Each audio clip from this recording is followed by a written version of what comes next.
Mic check 1 2 1 2. Yeah, looks like we're working here. Good morning, everybody. It is August the 16th, and it is 0100 hours, I guess, Central Daylight Time is where I'm located. Ah, good thing things are loud and clear this early. Or is it incredibly late? One of these days, I'm going to learn the difference between sleeping and being awake. But until then, let's see what we can come up with today. I want to open up with something special. 9 by 9. This was played in a tournament early today that I was watching. I do believe I reviewed his game on the last stream. This is Knight 7, or maybe he's just Knight VII, who knows? He could be whoever he wants to be. I was definitely intrigued because Knight is actually a very good player. Everybody has their own skill sets, but this one I actually found very intriguing. And there's kind of a what not to do situation that's popped up. And I'm fairly certain that the way things progressed, there could have actually been a win here.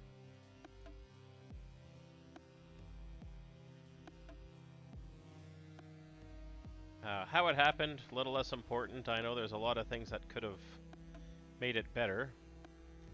But from here, it was rather interesting. So white takes the ko. Black connects. White plays in, which is fine. But what happens afterwards is what's most intriguing here.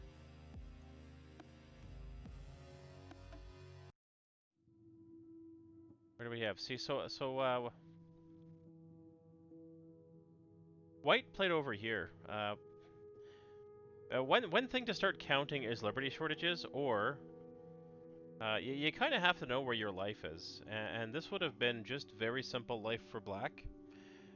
Granted, there are some things that white's going to have to do to make things better here. If white plays in, you know, black could just force the capture.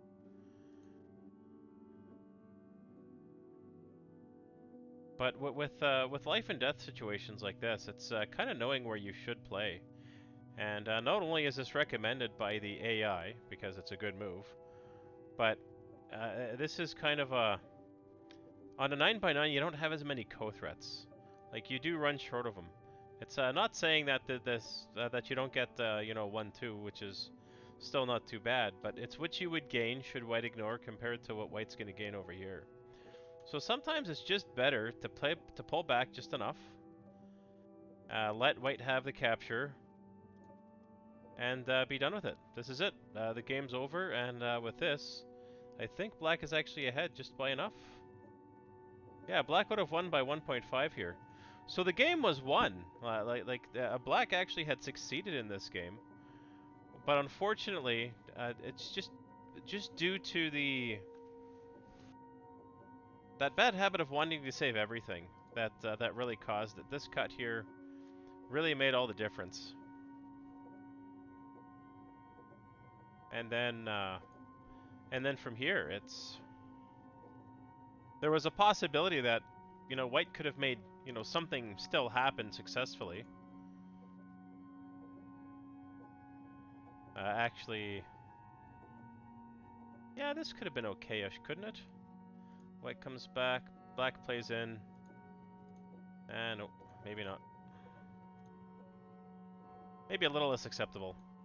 But either way, there were things that could have happened from here. This is, so far, we are up to all the correct moves. Taking the ko. Essentially, this was the sequence that would have won the game. This is the last one. On a 9 by 9 you don't get a lot of possibility here. You don't have the ability to make a lot of mistakes.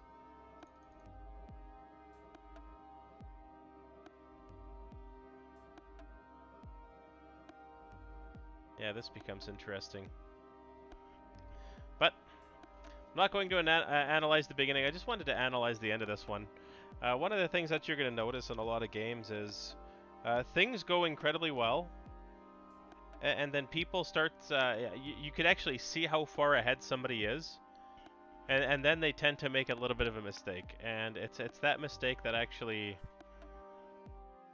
really sets everything off. It's you get too brave, you get kind of cocky with a point spread going on, and from there, that's it.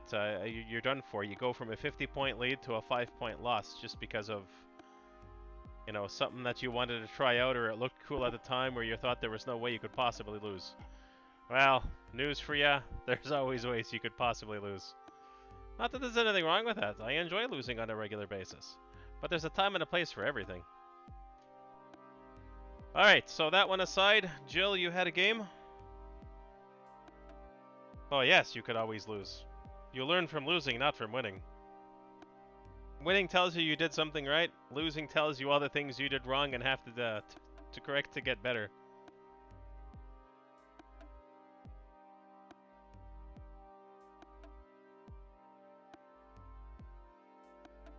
DDK style influence game where you did better. Well, doing better is always a good thing.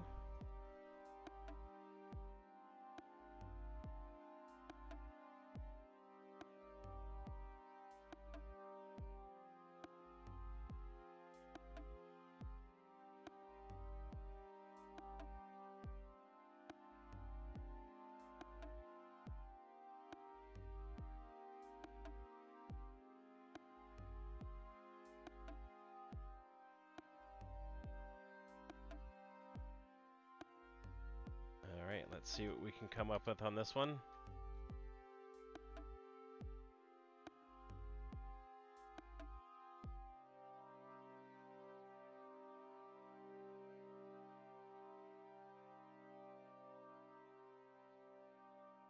$50 points. That is quite a commanding lead. 13Q, 13Q. 19 by 19, no special rules, no handicap, ranked game. Wow.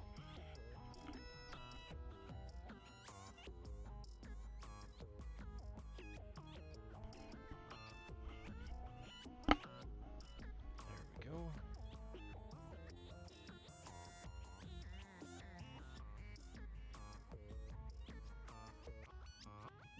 Oh, definitely the end game seems like it was exciting. Yeah, you're definitely in that transition point. If you can keep a fairly even game against an SDK upwards of 5K, but you still occasionally lose to a 13Q or a 12Q, hopefully this levels out for you soon enough. Alright, so you're playing black on this one. Good jump in the corner, we cut, we extend. Fun things happen. White plays the wrong move here. This is why it's good to study your Josekis. This is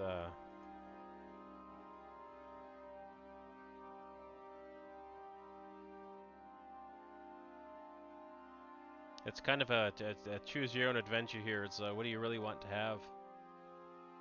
And yeah, white can take on the outside, black gets the inside.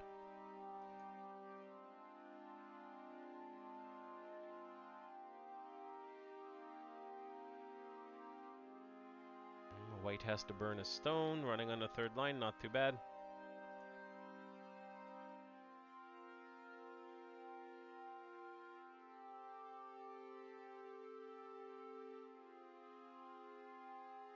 See, I wouldn't even worry about the stone over at F16. Now, the stone over at F16 is,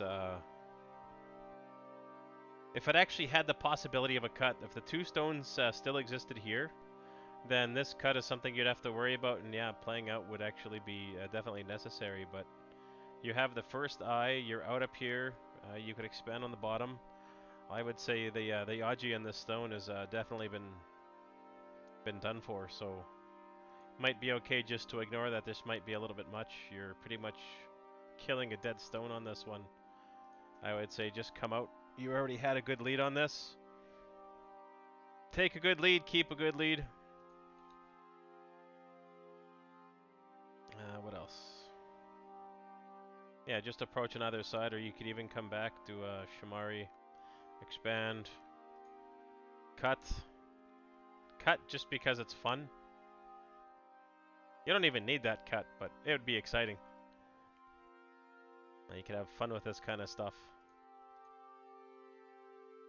Fun things to test your opponent's skills. Things that'll come in handy later, especially once this Liberty goes. Oh, and sometimes you have stuff like this hanging around. What you're planning for when things like this happen is if white just ignores from here on or just plays there, you do get a couple of moves in Sente if you have a Ko popping up later on.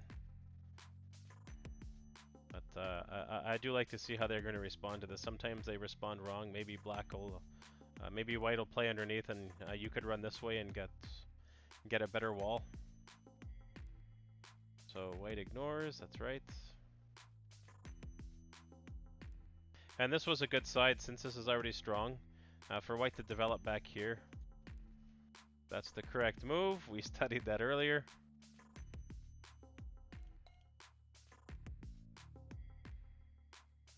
That's good. So they did the right amount of moves, 4 instead of 3. And you don't have to worry about this because you do have the good old Tiger's Mouth there. So you're fairly safe from any shenanigans there. And this is 3 spaces. So you can actually come in for the reduction later on. This corner is still very open. White does have a lot going against them here. Or her.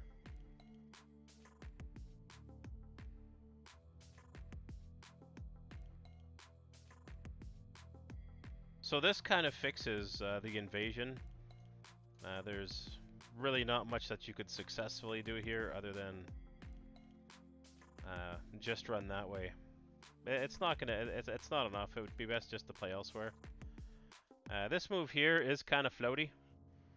I would say it's not serving much of a purpose. If you're going to play something, just create the outright box farther out. But you do have some good control over the board right now. Likewise, you could also come out over here. You do have a lot of influence pointing in the right direction. And remember, you could still come in at the 4-4. You both have a 4-4 that's open right now. And this one, yeah.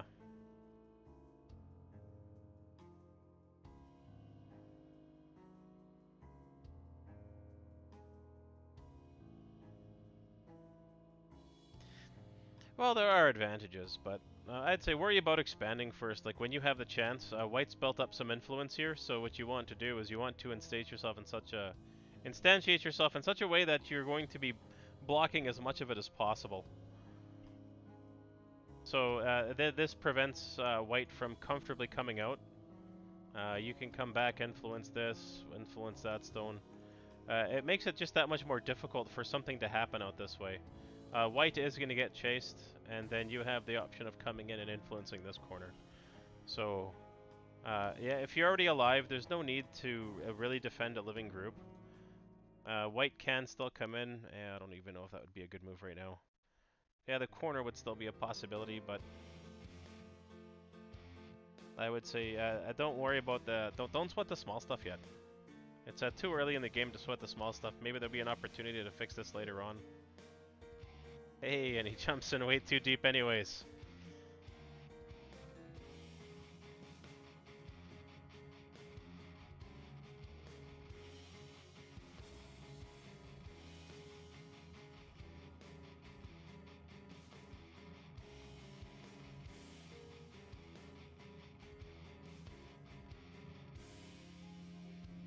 So white lived twice here.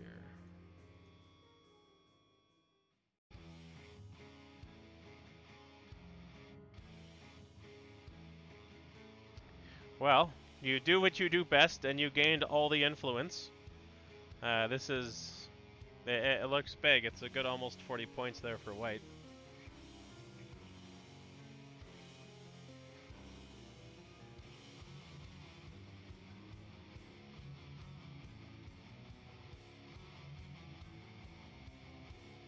I think you still could have accomplished the same thing.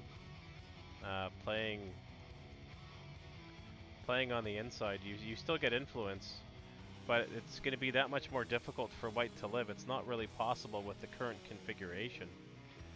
White's pretty tight in here. I think the difference is going to be playing descending instead of playing on top.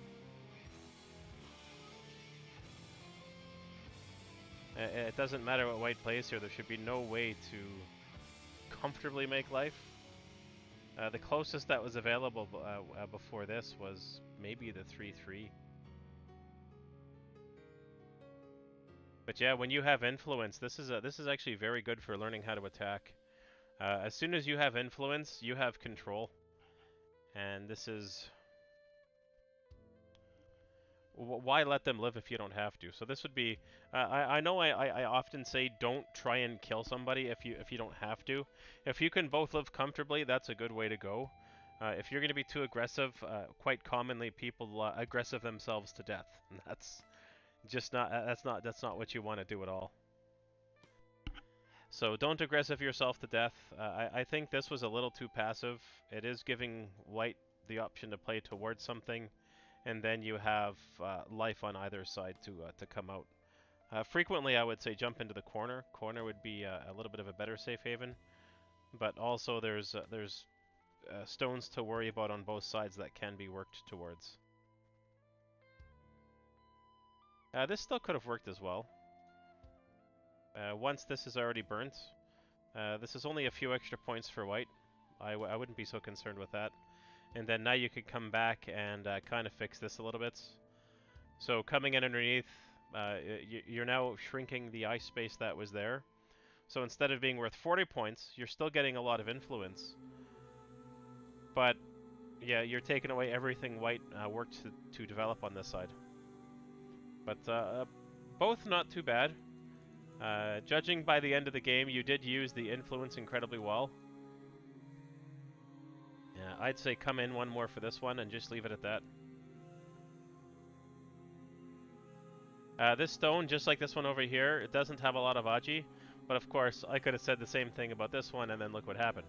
But yeah, Aji does exist in a lot of odd places because the last bit of Aji that happens in a stone is the ability to play towards it, to threaten to save it. And with something as simple as this, you take the last few here, reduction points. That's too many. And then you would come out and work your magic with your influence. But yeah, these ones here, I wouldn't worry about them living. So playing the other one, you know what? If you've watched a lot of Dwyron, he makes a good point. Do the double tap kind of deal and make sure it's kind of dead. And by all means, if it's working, if you have enough of a lead and you can do that, then it's not a bad thing to do either. If you just have to spend that extra move, and it's not going to cost you too much in the long run. So this is correct. You want to pincer this, or else White's going to have too much influence.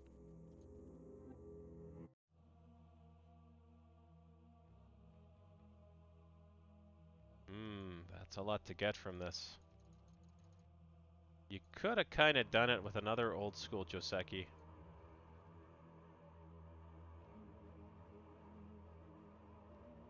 This one here. Yeah, White did help out a lot. This is my favorite one to play if you want to get the influence. It is quite clear that this is a light shape, and there are some minor flaws in this one. But the more White tries to attack it, the stronger it'll get, and this is a very minimal points for White. So I play this one as often as I can. Whenever my opponent lets me do it, I'll do it. And then you don't have to worry about attacking any other stones. The one disadvantage it has, yeah, you do give your opponent life with just one group instead of two groups. This here, White gets an extra group on the board, and this stone gets a lot of extra Aji. And I like to avoid keeping too much Aji on the board for the opponent when possible. So giving him that one single group and then it's done for is that's just my preferred play. I've also been known to do moves like this. This is worth just a bit more than the other Joseki was, but you see how the Aji left in here, the little bit of a cut there. It's these things that I just don't like to worry about.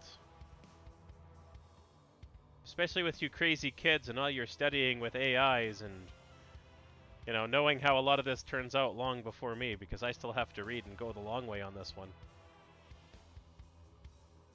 Yeah, maybe I'm just too old for reading.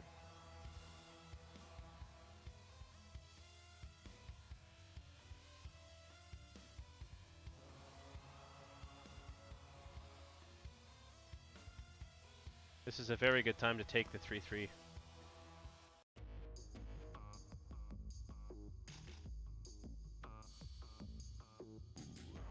Way to bungle that up.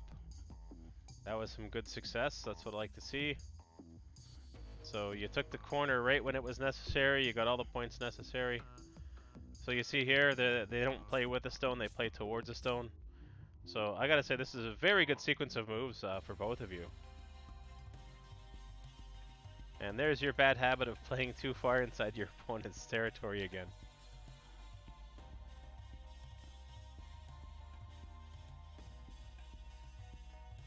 Oh, maybe he thought that.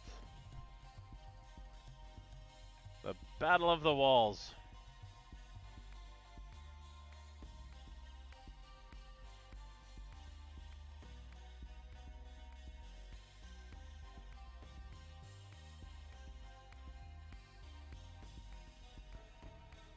You could just take. White still has to come and fix this one way or another. And you'd get the extra threat here. This is still something that has to be fixed. Come back for the peep.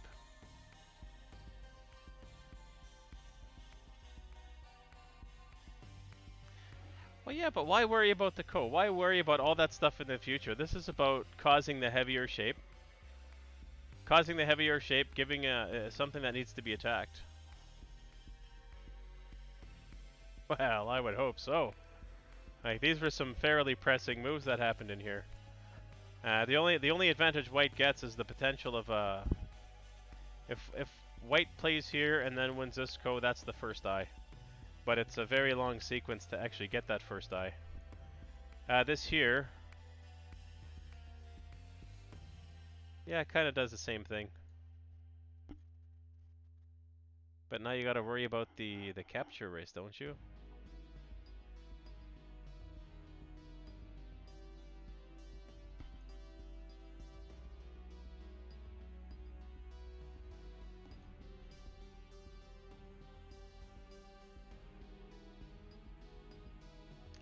Is there a possibility that White has enough liberties here?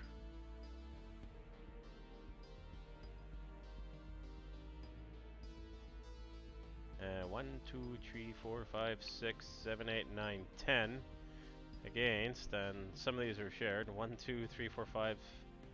Wait, 1, 2, 3, 4, 5. That's going to be false. 6, 7, 8, 9. Well, we're going to have an interesting battle here. And not only that, if this falls or if this falls. And that could too, because 1, 2, 3, 4, 5. If this goes first, then this is gone once this is.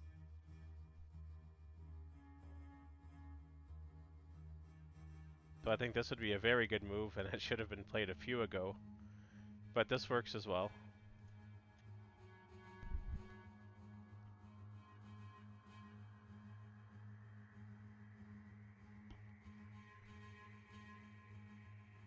Yeah, it's going to have to make that false attack that first.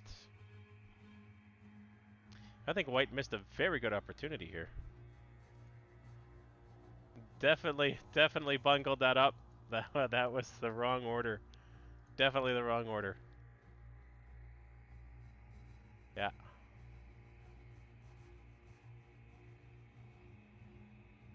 Connecting right away, that was the right move. That does give you the extra liberty. As the battle goes on, White's just taking away his own liberties with battling on the inside. I would say take the inside ones last. If you take the inside ones last, that's how you usually end up with your Seki situation here. And likewise, by playing the sequence that he did, then it just ensures the second eye. Is there a way to take away those eyes?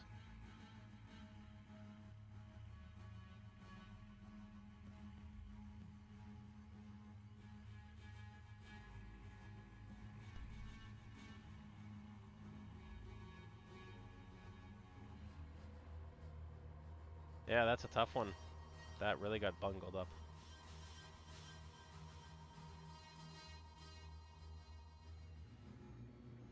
Well, exactly. Because that's just giving you more points.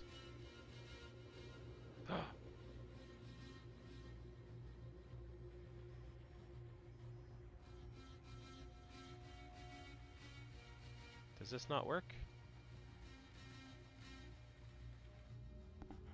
I think that could have worked. That'd be a happy little Shicho.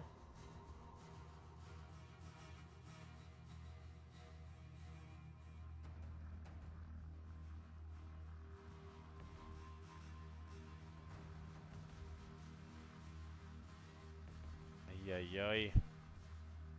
Taking away all your liberties on this one.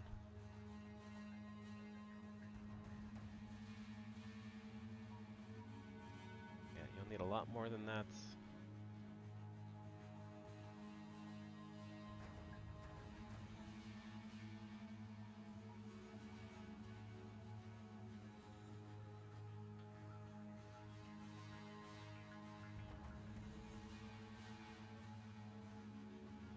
Hmm.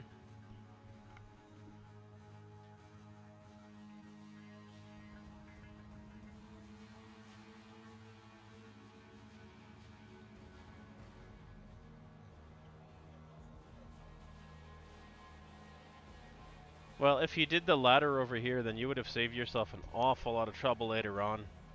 Yeah, you'd save yourself all of this. But yeah, after that, there is nothing he can do to get those other stones to live.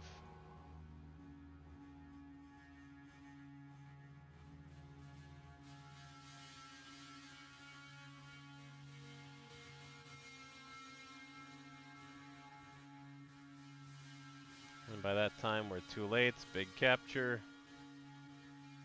That's down.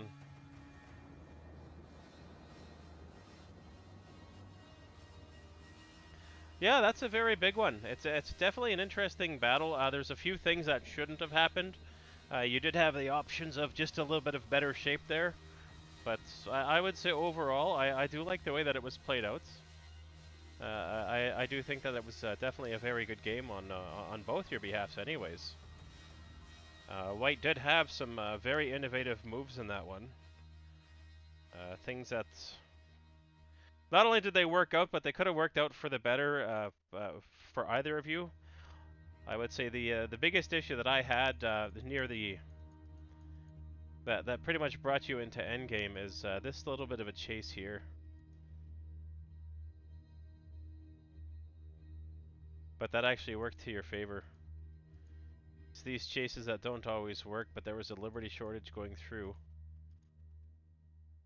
And now White's stuck on the inside, so that's the Hanes just aren't going to be good options here.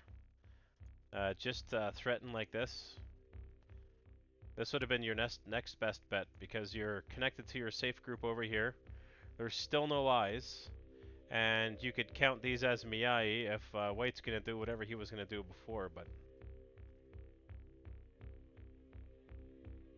Right, so since White's not able to Hane, and until around this point, it does give you the advantage of connecting over here. And even if something did pop out where this could run, you'd always have the option of taking one or the other here. So having these captures as Miyai, and that one pretty much being tapped as it was, it did work to your benefit. But instead of actually taking, instead of poking right away, just threaten. Threaten with the wall, and you're going to have the same effect.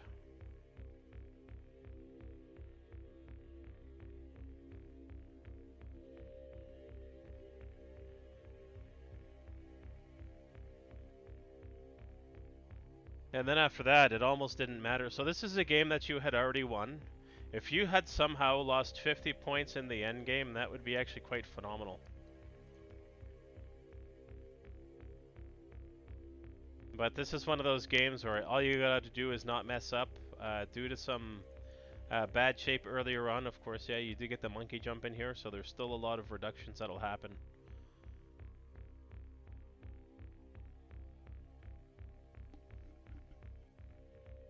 All right, do you have anything else exciting to review today? Hopefully, you said you had more than one anyways, but this one was very good. I do like that one. That one was kind of fancy. I don't know, what do we have for other viewers? Anybody else viewing who has something they want checked out?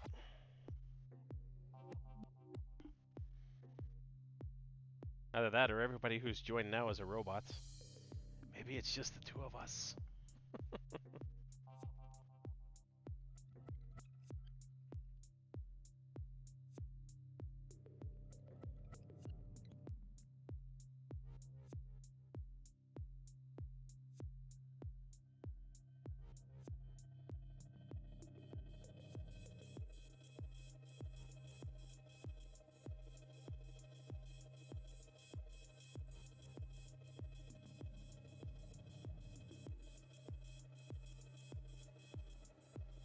Well, how about that? If I get 34 followers and one more person chatting, I get my next achievement.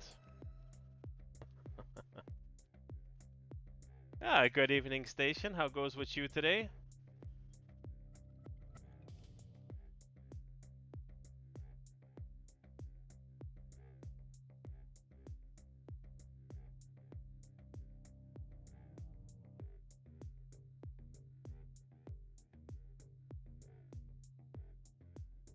Right, let's...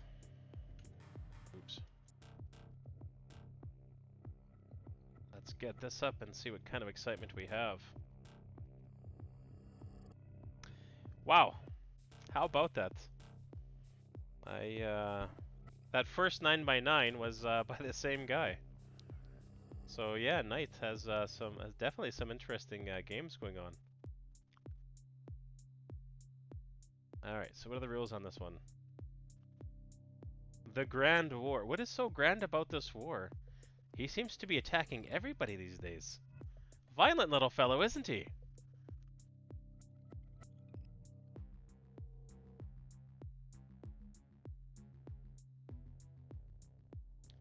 Wow, 1 minute per move.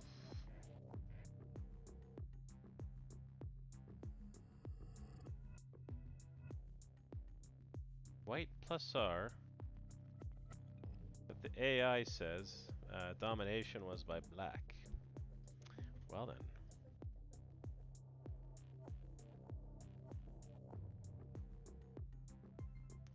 Ooh, killer co's. Yeah, okay, I can see that. White plays, black plays. I guess that's the name of the game anyways. White plays, then black plays.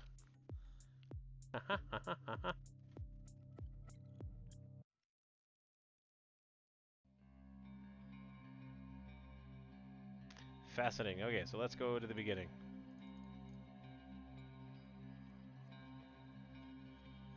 And this was recent, right? Yeah, 15th.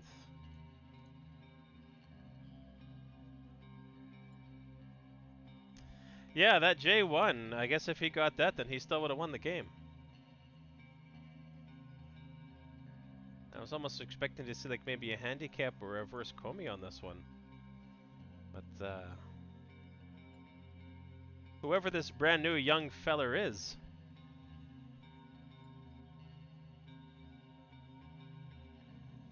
Let's see. Who is this brand new young feller?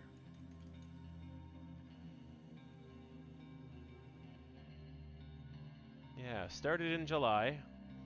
His goal is to win a trophy in one of the tournaments, and I definitely see that happening in the near future. He's very dedicated.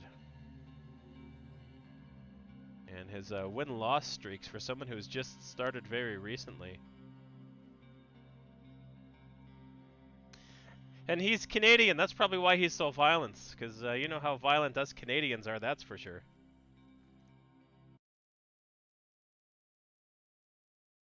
Okay, so this is a good approach. This is what I like to see. You did the kick. One of these days, we're going to get you to kick that kick and try something else. Unless you've mastered this already, but I think we discussed previously as well the slightly safer version of this. I know it's not always recommended, but it does have its benefits. especially when this one comes in later on. But that aside, and also, because remember, this is just a game, start practicing some of your pincers. Oh, you don't want territory, you want influence. You can't be switching up on me now. All you want is influence and that's it.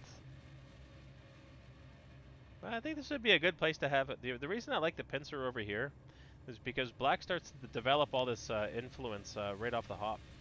And I don't like when black has all that influence, all that extra territory. This development is kind of frightening, and it kind of really just leaves you coming up over here to help hinder it just enough.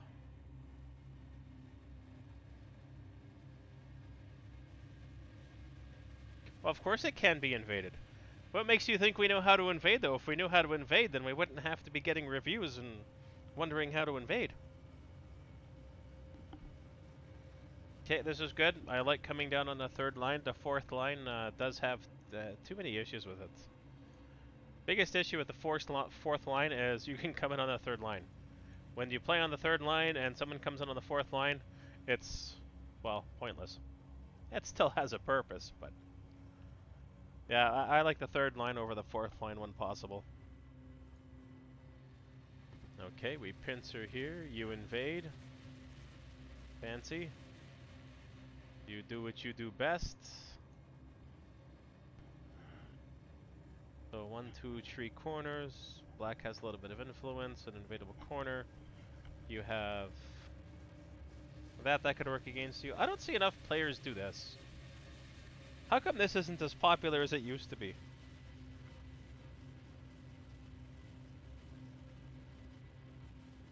Station, you're 3Q-ish. Why isn't this as popular as it used to be? Man, this is one of my, wow. Yeah, but 3-3, that's just going to give white all the influence, and we don't want to give white influence. We want to do some confusing and confounding, and confounding is definitely the way to go sometimes.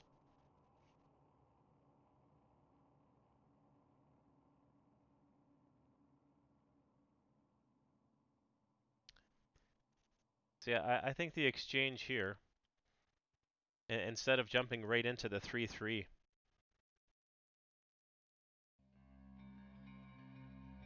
could.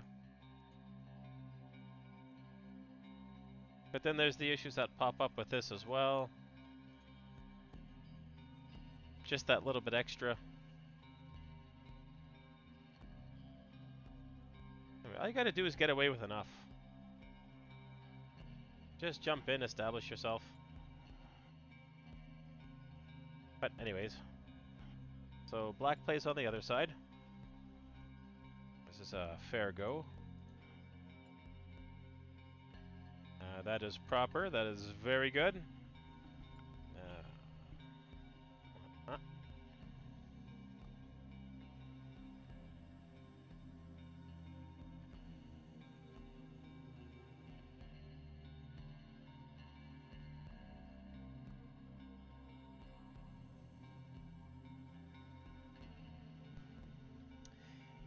Yeah, but the one thing it does well, like you did gain some territory, but he did gain an awful lot of influence here. And it wouldn't take much to force you out into the middle.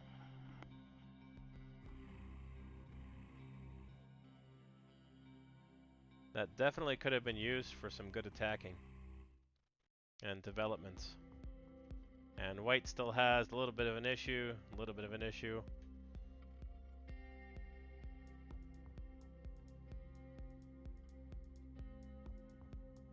Yeah, so the potential that it adds is definitely there. There's a lot of light playing going on too, or there was light playing.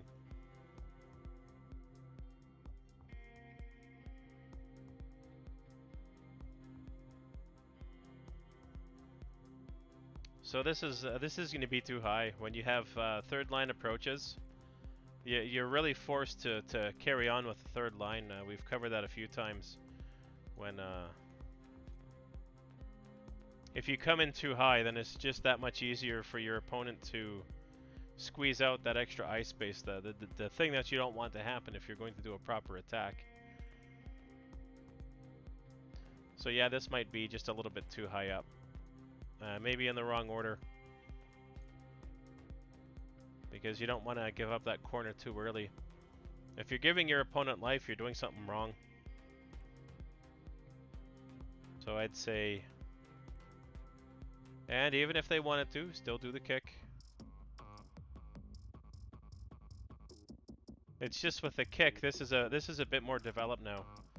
And yeah, these two stones, yeah, they're a bit heavier, but this development now, it's... where was the other one?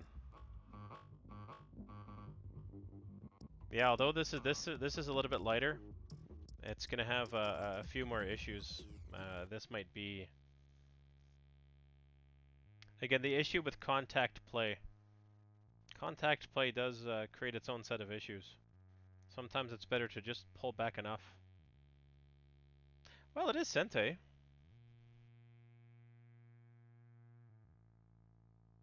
But sometimes Sente is bad if it gives your opponent too much in Gote.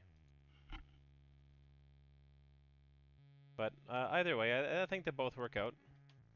Alright.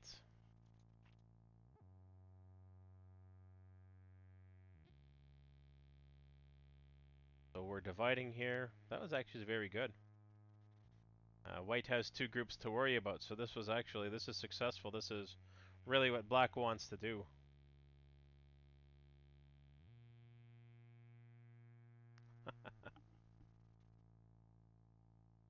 Let's see. What do we do for a double approach? For a double approach, we would do something like this, and black would have to come in to knock that out. With a double approach, I like to jump in at the 3-3 right away. You know, for someone who recommends just jumping into the 3-3, you seem to avoid it.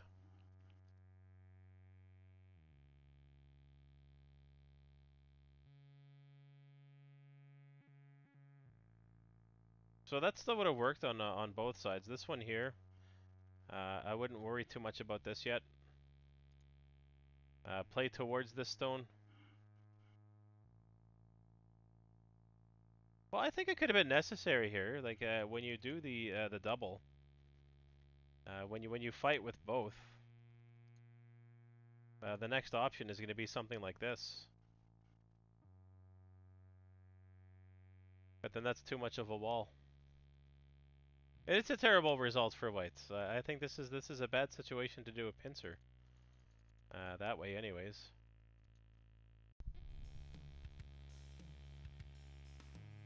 Without coming in here, like this is, I think this would have been necessary.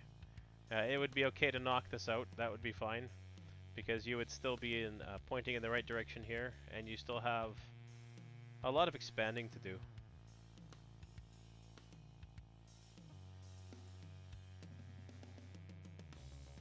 So this creates a lot of cutting issues for white.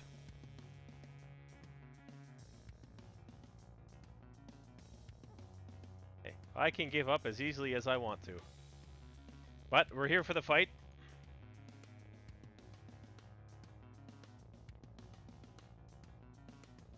Wow, very aggressive.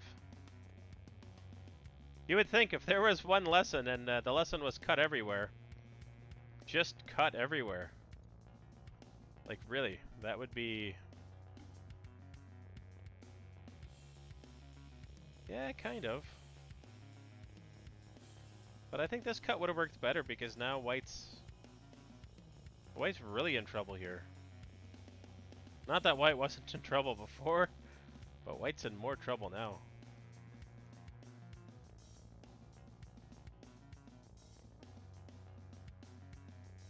Yeah, this could still work.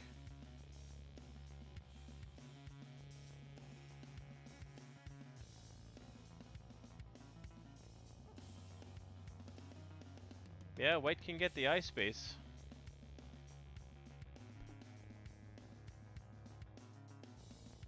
Yeah, that would be firm enough, and then White just has to jump out the other direction.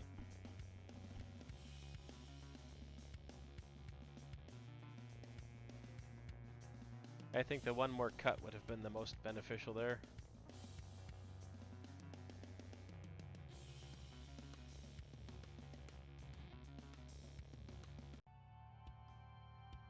Well, one eye, false eye.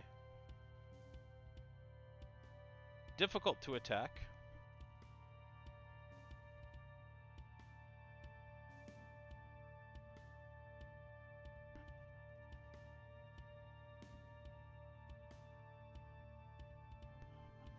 Well, I do get a little worried about stuff like that, yes.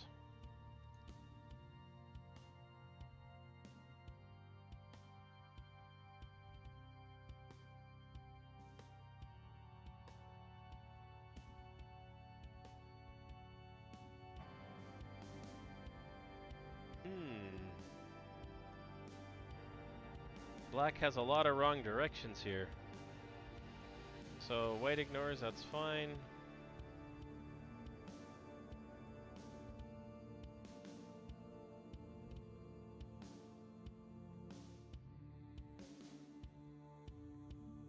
Yeah, that's not going to work as well either. Have no choice but to give something up.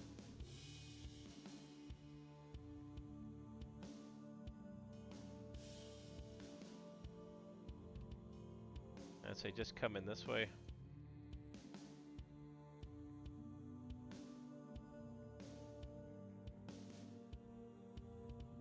Yeah. Let's see, but that's fine.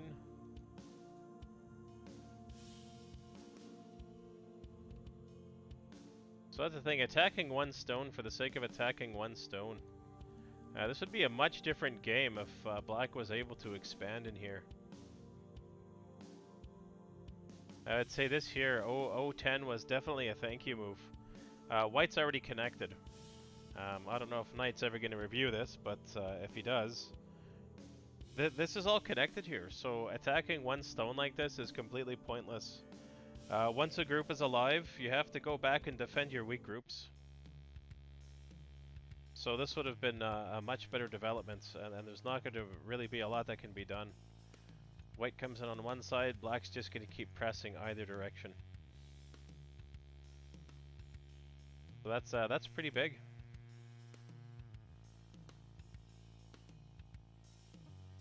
And here, like this is wrong. So White came in on the third line. If we have to expand, let's just expand this way. And we still have options later on. Still do some shenanigans at the 3-3. But yeah, if you're going to invade something, the very first thing you do after you invade, stretch out. If you don't stretch out, you don't have a base. You're also giving your opponent too much by stretching out. You're giving yourself ice space. With ice space, of course, is territory. It's going to make it that much more difficult for your opponent to press you. All the things that we want to avoid.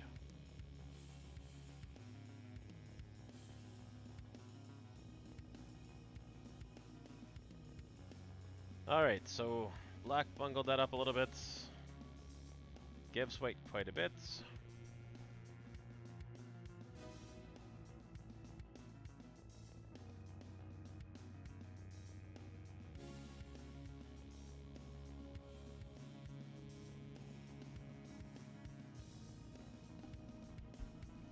Well, even then. So now that Black forfeited all that gravy territory over here that could have actually happened, now you have to spend all those extra moves trying to save the middle.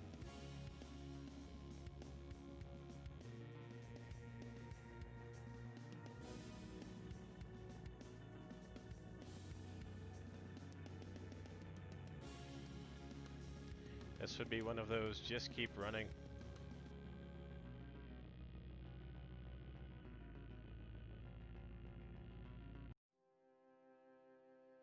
Keep running for the reduction.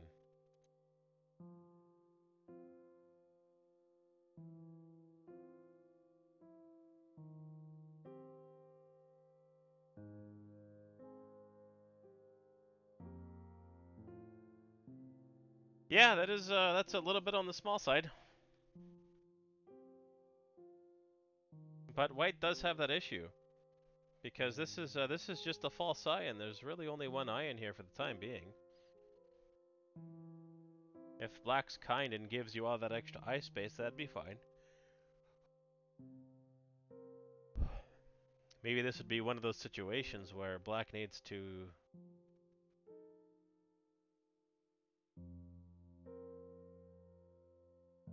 Well, that's the thing. You don't make points in the center. Yeah, you don't. It's the center takes too much. You reduce the center.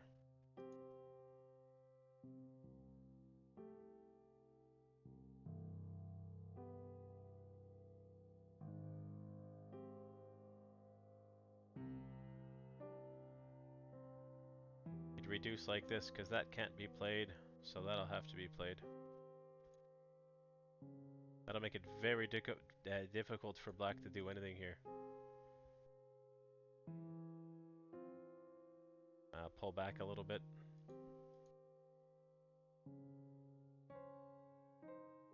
This might be the best. That would be a very good reduction. Once it's done being reductioned, then you would come in and reduce some more over here. But yeah, you shouldn't be trying to develop the middle because there's just the amount of effort that it takes to do anything. So this is fine. This fixes up that little bit of a weakness in the bottom middle group for white. But it is just affirming what black has for territory here.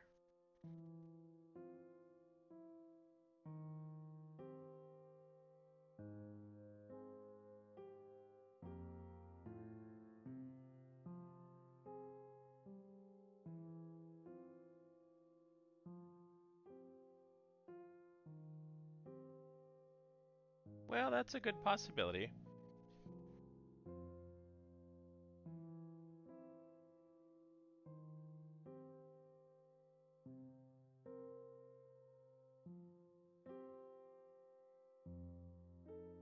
Just like with everything, there's a lot of things that could have been done better.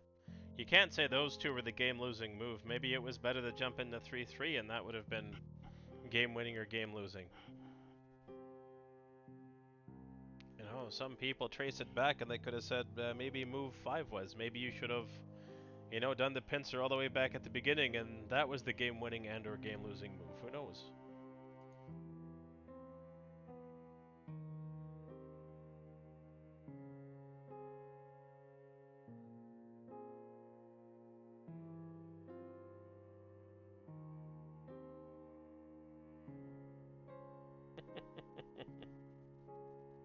Yeah, only defend when you have to defend.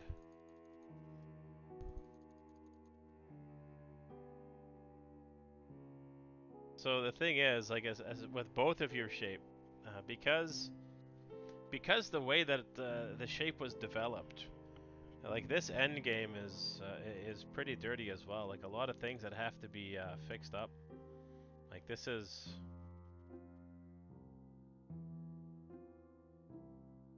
absolutely terrible shape to have. Have to come back and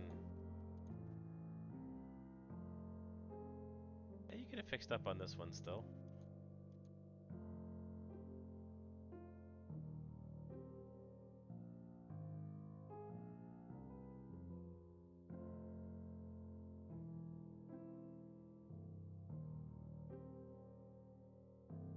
Yeah, overall there's a lot of attackable shape here.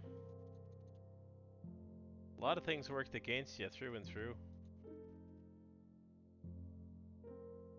Yeah, nickel and diming in the end game, that's not too bad. No major losses in the end game.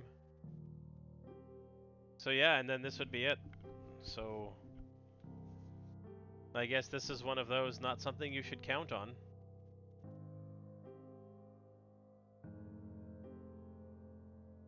But you see, this is how a lot of us win games. Like, you know, a 1 Dan knows that much more that a 10Q doesn't. A 9 Dan knows that much more that the 1 Dan doesn't. You know, that's why we're here to learn and get better.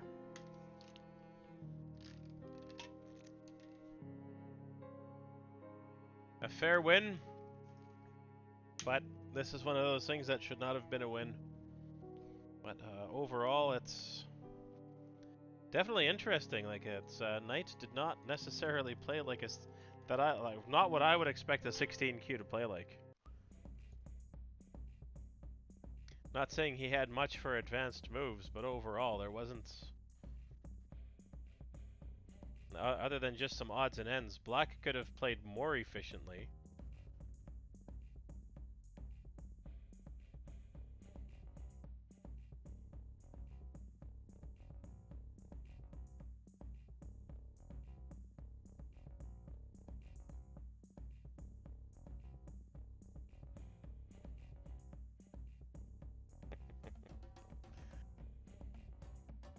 Other possibilities after something like this, because Black is gaining a lot of influence, and instead of playing on this side and giving more influence, maybe there's other moves that could have, should have be played. At least if Black's gonna take this, you're gonna take this. You know, take some highline territory if possible. Still a lot to come back and correct, but this is actually quite interesting. This is this is quite old school. Yeah, I relearned how to play and I lost 10 ranks, so I'm happy.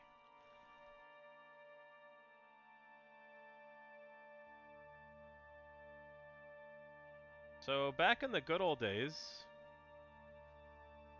in a situation like this, there's a standard form that was considered a good form, and it's like this. Usually something like this would be played. I think there was one more. You can play it that way as well. And essentially what it comes down to is if this move is not there, if this one gets removed, this is a good place for your opponent to play.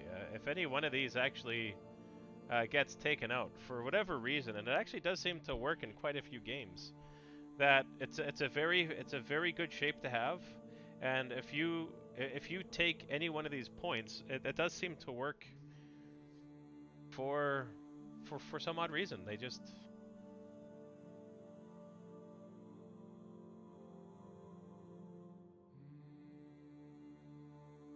yeah, but the best defended shape though is with the extra stone.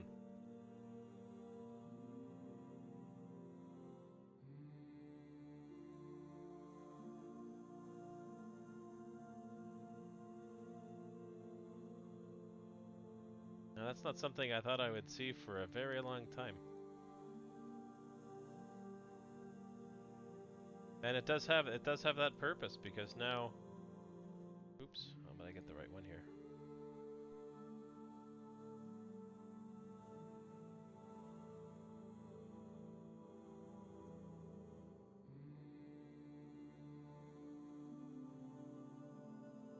I think Black would have to come up.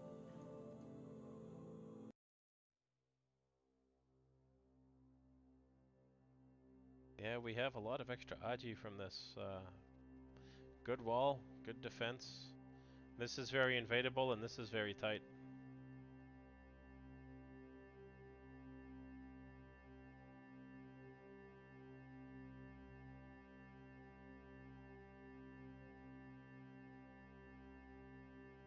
You gotta watch them corner defenses.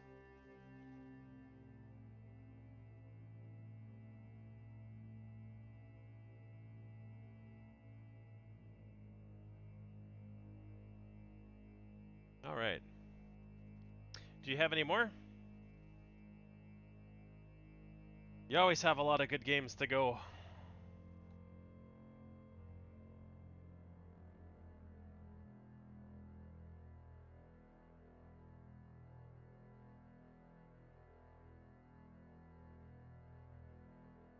Alright, this only works if you're actually learning from these.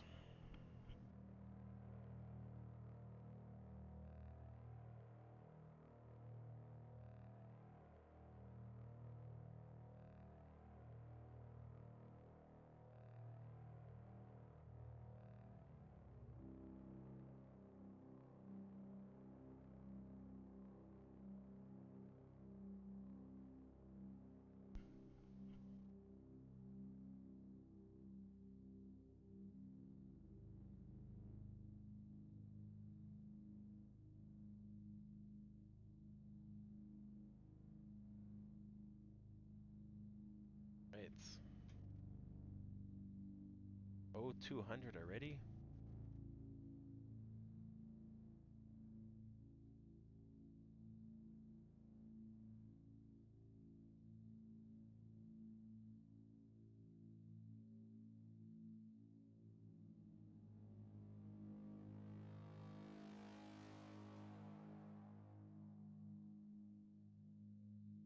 Came up short.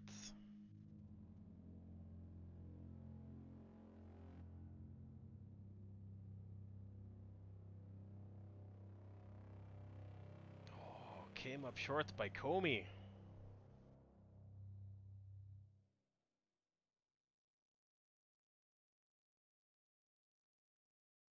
Let's see, 6.5, result was 5.5. Japanese rules. And looks like you had a fairly commanding lead right till just almost the end.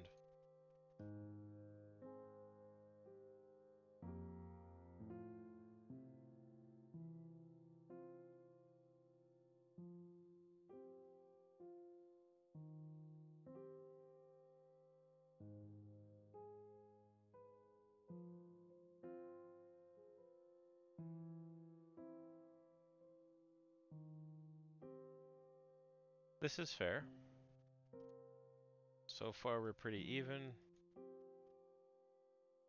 You take the Shamari on that one.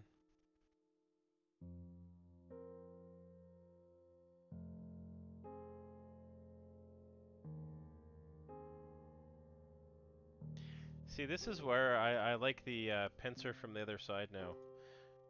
Because you have support here and support here, it is going to make it that much more difficult for the opponent to live.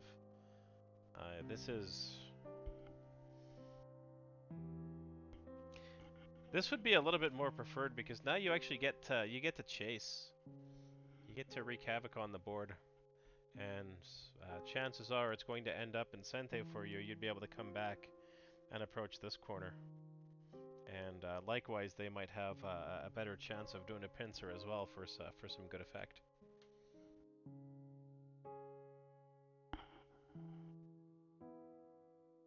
Ah. SA, third line.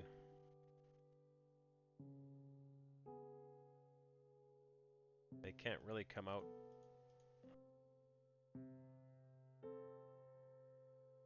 This should collapse before this collapses. Should.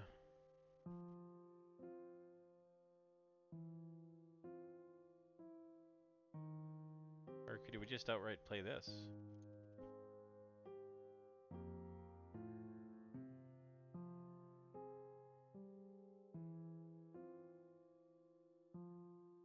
I don't know. I don't know. I don't know. I like the pincer in this situation. This would definitely be a good time to pincer. It plays well with your little bit of a wall over here. Plays well with these strong stones. This is a very good Shamari to have.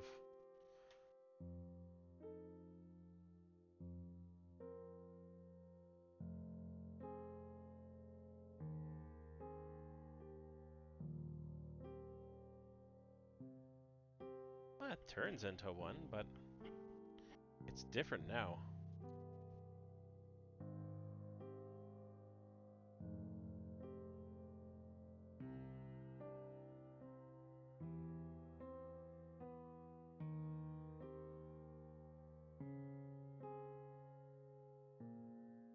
This is definitely interesting. White gave up a lot here. That actually looks pretty bad.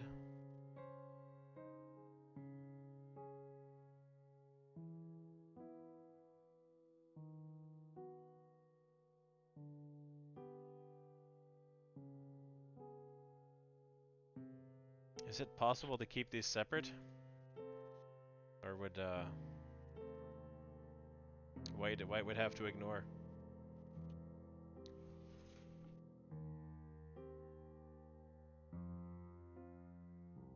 No, the AI always wants more. That's the problem with the AI.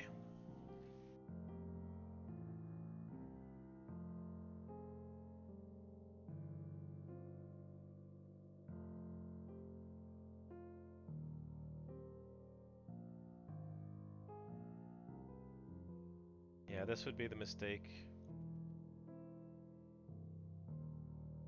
Black has to stay connected here.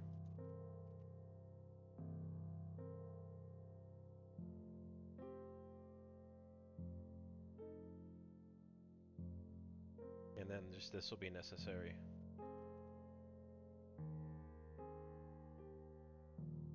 This is a lot less trouble.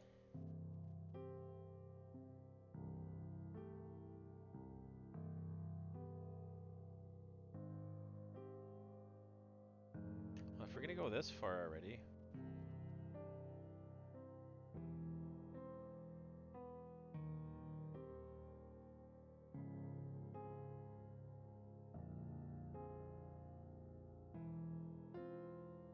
And this is troublesome because that's a false eye. Black's gonna have to burn an extra move over here just to keep enough in a row.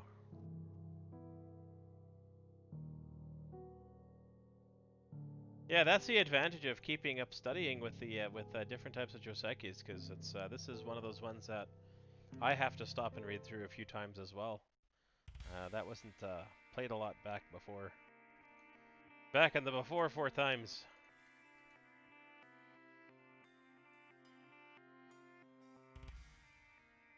So now that this is kind of almost established, other than reductions, there's really not much to worry about. So I would say, yeah, living. This is a good time to Tanuki and see what kind of damage we can cause. Good influence.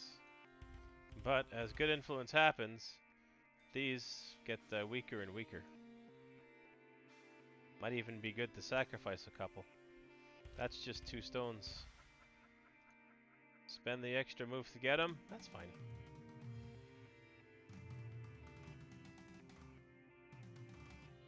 Common problem, try and save everything on the board is a bad habit.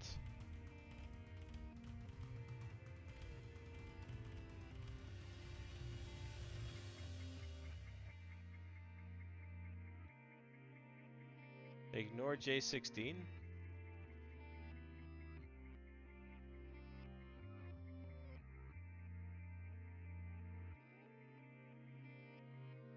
Which black stones does it say to use? You could use these ones. These would cause some interesting wanton destruction. And we like destruction. You can cause a lot of destruction with this. Yeah, once you know you're alive, then that's not a problem. Any type of reduction is a good reduction. Like we covered before, especially if it's going to be in Sente, and you definitely could get a few Sente moves out of that from here. Like this is just the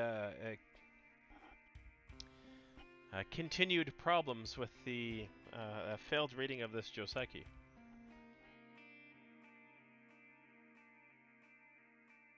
And that's going to be the next closest white can get for some type of profit here.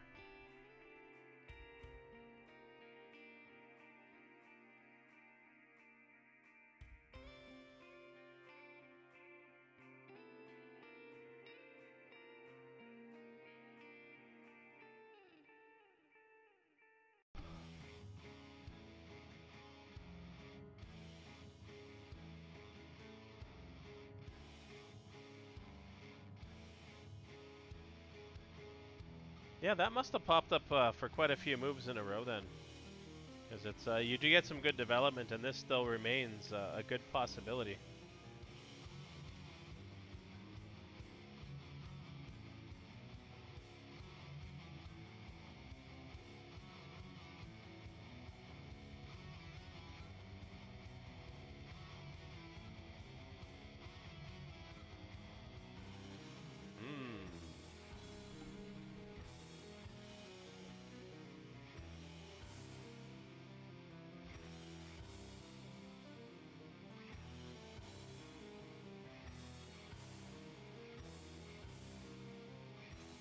Where did you come up with this one?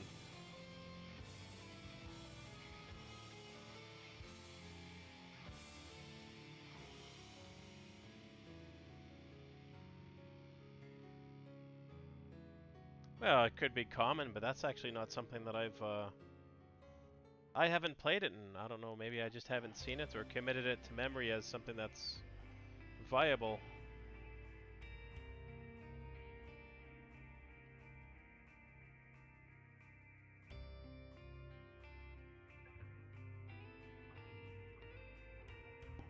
Yeah, but even then, it was still a successful move because this is connected and alive.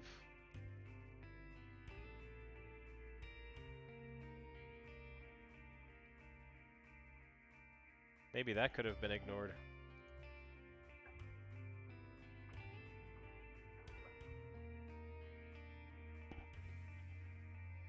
We can have a capture race because everybody loves a capture race.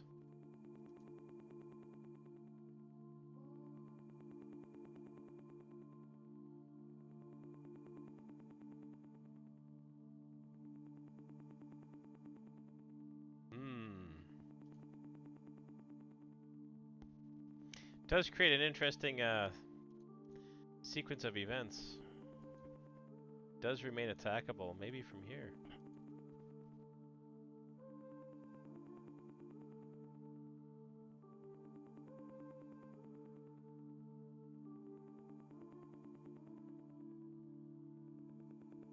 Yeah. Yeah. Maybe. No. Oh, that's possible. How dare that group probably live? How rude. Anyways, yeah, I do like that move. But maybe it would be a good time to ignore if we accept this as alive.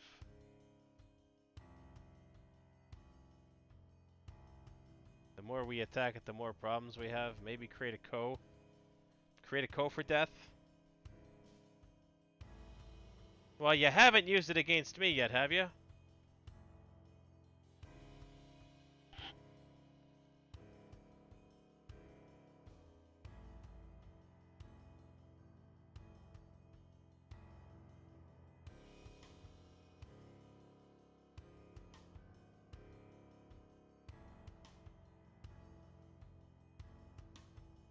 Yeah, this would be a necessary. Wow.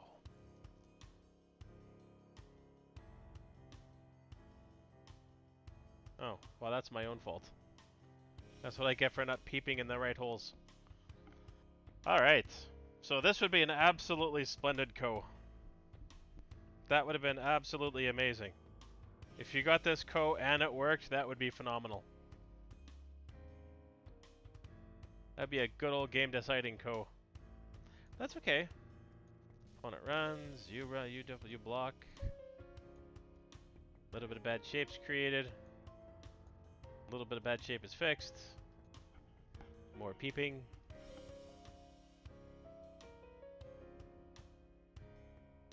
Is that necessary yet? Eh. Does that work now?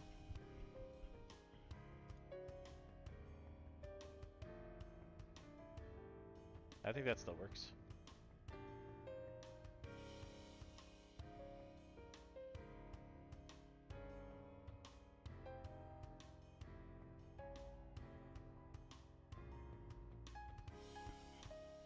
Yeah, that'd be a juicy one.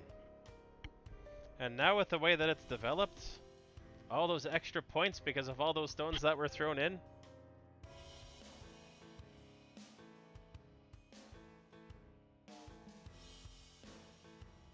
That's okay. Your opponent gets life, you get life. We all live happily ever after.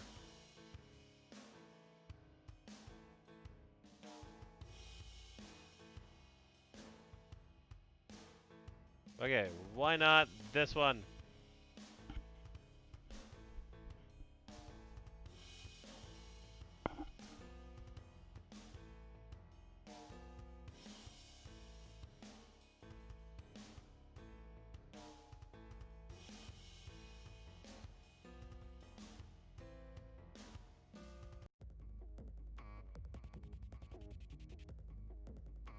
Yeah, you seem to play a lot on the fourth line when... I don't know, I would think third line is typically necessary. As soon as someone approaches on the third line, you should be countering with a third line move.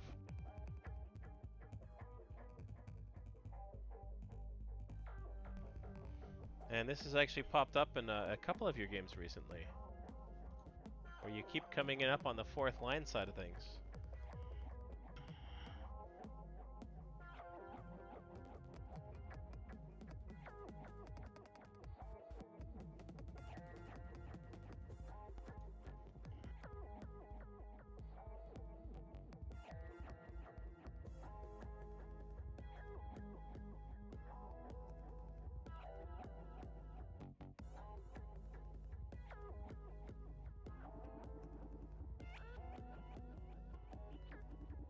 Are we alive unconditionally here? Or do we have conditions on this?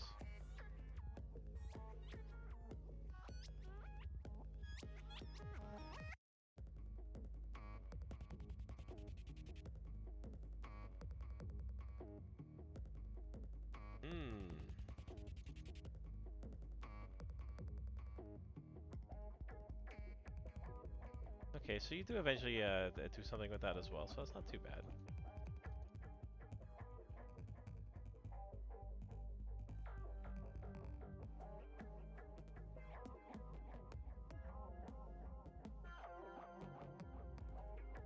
Aha!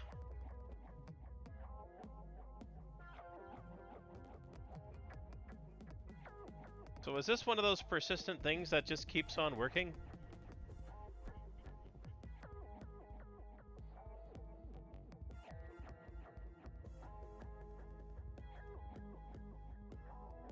Because if this works, this is about the only bit of a save that White's gonna have, but that wouldn't balance out.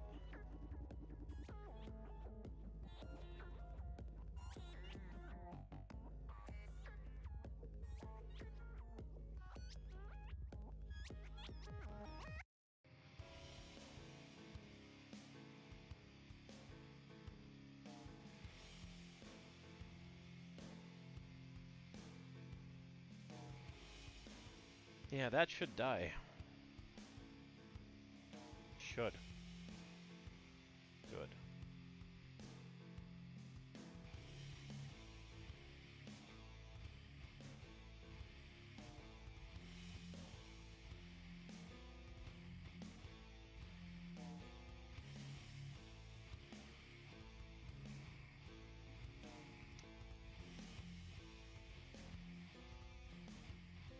Yeah! Reading time does come in handy, doesn't it?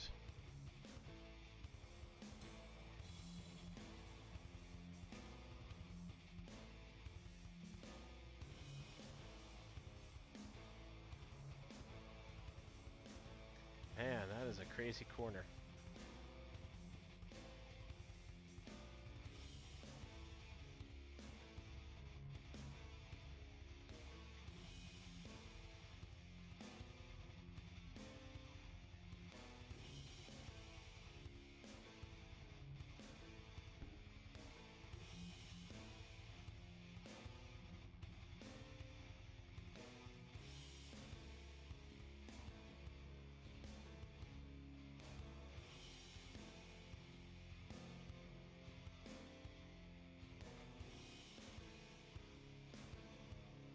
Yeah, that's not going to work here.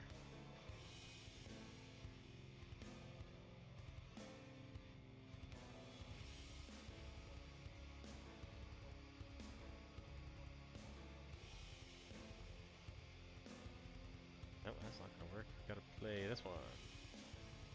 Then we still have issues.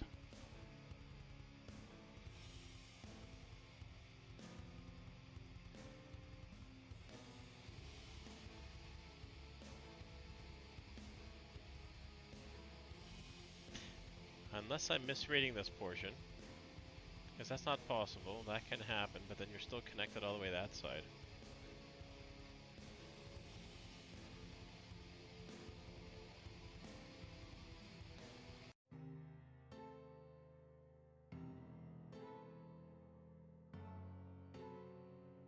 Yeah, these would be hit up as Miai.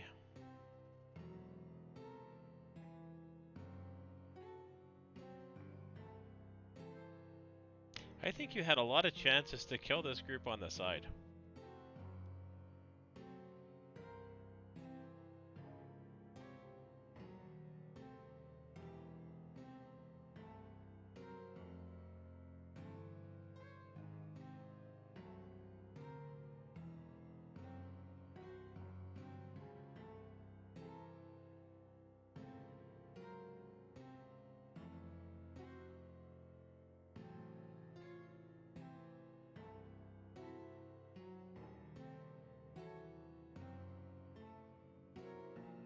overall, that's not too bad.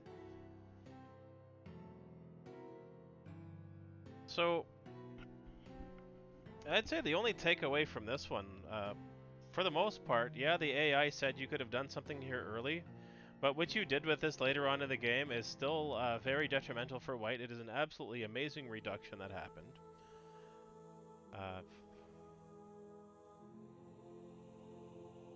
What was the game setting in this one? 40 seconds, I see, okay. So for this group up here, though, were you already in Byo-Yomi by the time we were developing this one?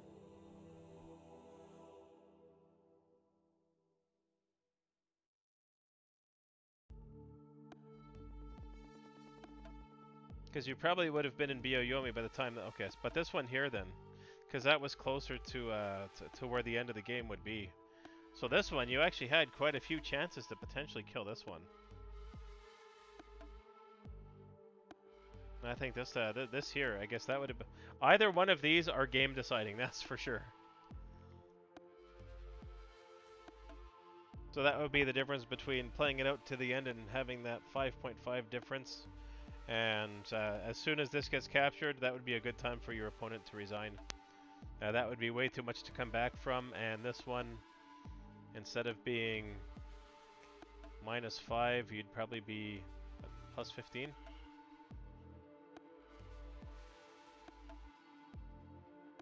Alright. So which one's your next one? Ooh, look at that, I got 4 happy viewers. Do my other happy viewers have games for review? Preferably in the DDK kind of way?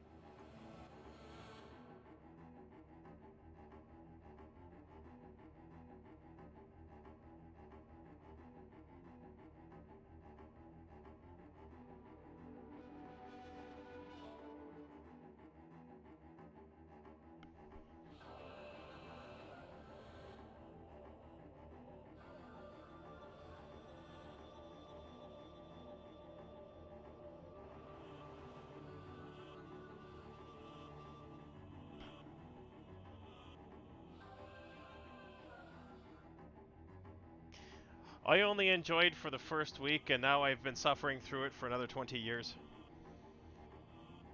No, I started back in 2004, 2003. I started by accident.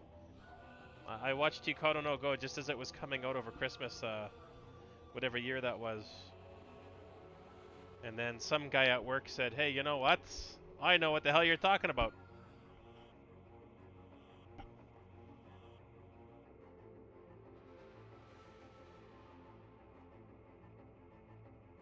This is probably one of those games that I should have never got addicted to. All these years later, and I'm still suffering through it.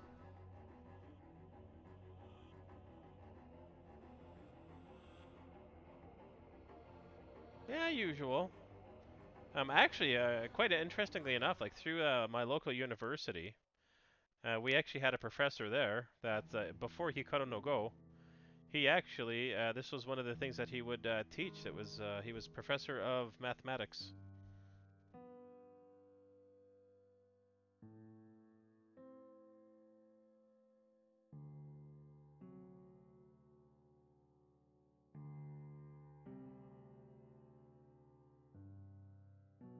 I think the most difficult thing now is not just because of the all this quarantine garbage that's happening. One of the biggest issues now is trying to find a club. It was only by chance that when I started, we still had a club, but it wasn't. It only lasted about 5 years, and now it's kind of been on and off for the past 10 to 15. So some cities are big enough to maintain them, but even where we are, we have what 800,000 people, and we still can't maintain a club of more than 2 or 3 members at a time. So it's a little frustrating.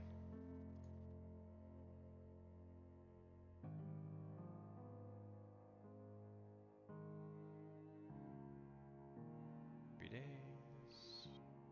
periods.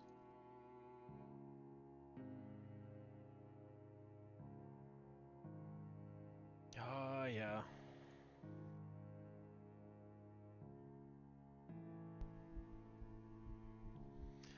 Well, that's the thing. It's my city has one of everything, but we don't have a lot of anything. So you know, I'm Canadian. I actually did do a lot of traveling. I traveled all the way to BC and places like Alberta and BC. They've been able to maintain some fair-sized Go clubs for quite some time, and even when I went to Toronto, I was quite impressed how many they had. But I'm not saying we're that much smaller than them, but it's just where we are. It's not. We have a lot of actual members who just want to be members on Facebook, but nobody wants to get out in person.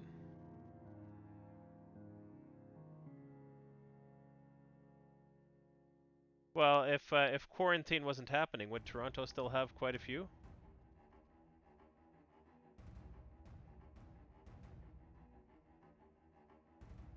I was actually in Toronto over Christmas before this quarantine bit happened, but I tried looking up a couple of clubs. I was actually staying just outside of Toronto in London. I would have traveled for it, but you know, trying to get people away from families during Christmas was a little bit of hit and miss, so I just kind of brushed it off.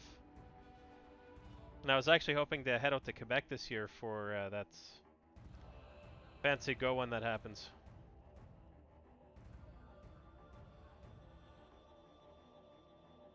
But that's okay. I'll travel again in a year or two. I actually enjoyed traveling through the U.S. I got to attend the one in St. Louis. That one was very enjoyable. A nice little one to have. No, Jill is someplace in the U.S. She lives close to water.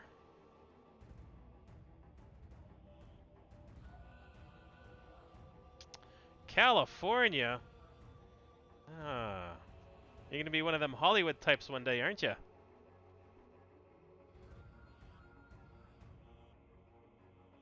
We gotta start a Hollywood Go Club, and you gotta get all the stars to start promoting the game.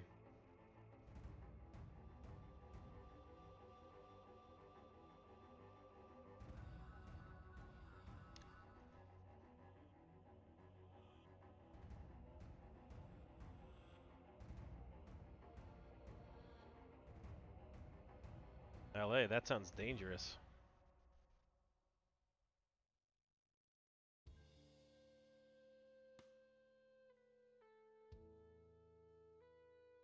Hmm, what a fascinating opening.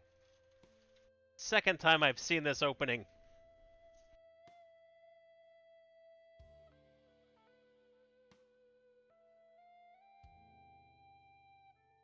My first mistake was learning how to play the game instead of actually not just watching the anime.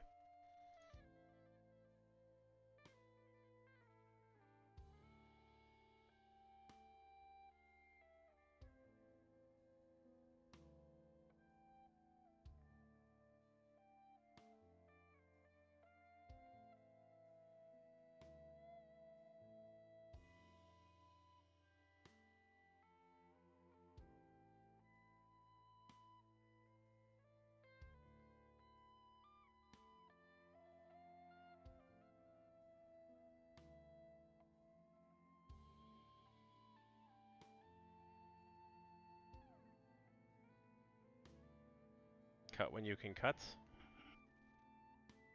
Yeah, I only watched the anime at the time. Back when Hikaru no Go came out, it was around 2002, 2003, and we didn't have a lot for manga at the time. Some of the Viz Graphics novels were just coming out, some nice compendiums, but it wasn't very available where I was, and things on the internet were just starting to bloom with anime, with a lot of fan subs. So I didn't have a lot of exposure to manga until much later on. Wants B15 first.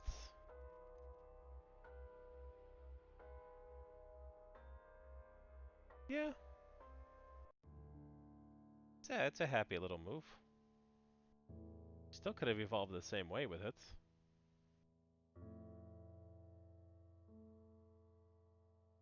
Well, 5-4 is not played as much. I remember when it started becoming popular. You know, it was like 1001 Taisha, and everyone was just trying to get in on it because all these new variations were coming out. But I would be okay with this as well. Like, it's whether or not you have B15, I'd say you're fairly secure corner-wise.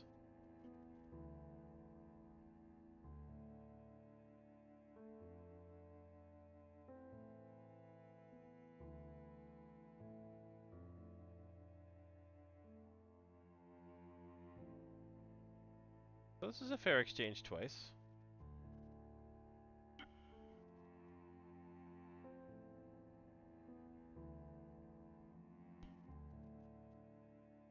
Yeah, I could see that. But it's okay to be reduced every now and then. As long as you're moving forward and you're just trying to keep getting bigger and better.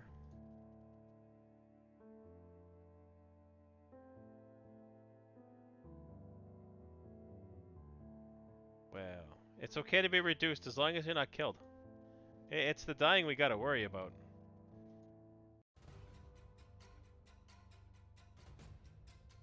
Yeah, see, bigger and go is okay. Okay, so you divide and conquer here. That's not too bad.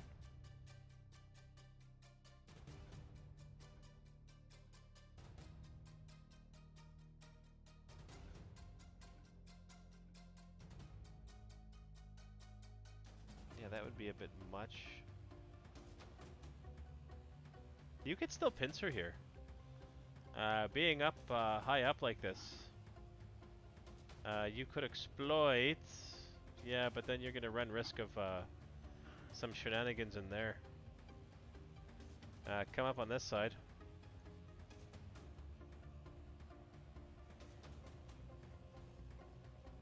Because white has to spend an extra move under there. So you can actually use that to your advantage.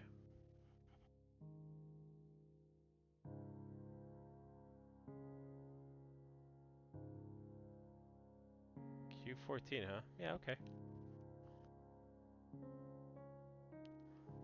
But yeah, it's just this Tsuji here, this one that comes in underneath. And I'm gonna play it out because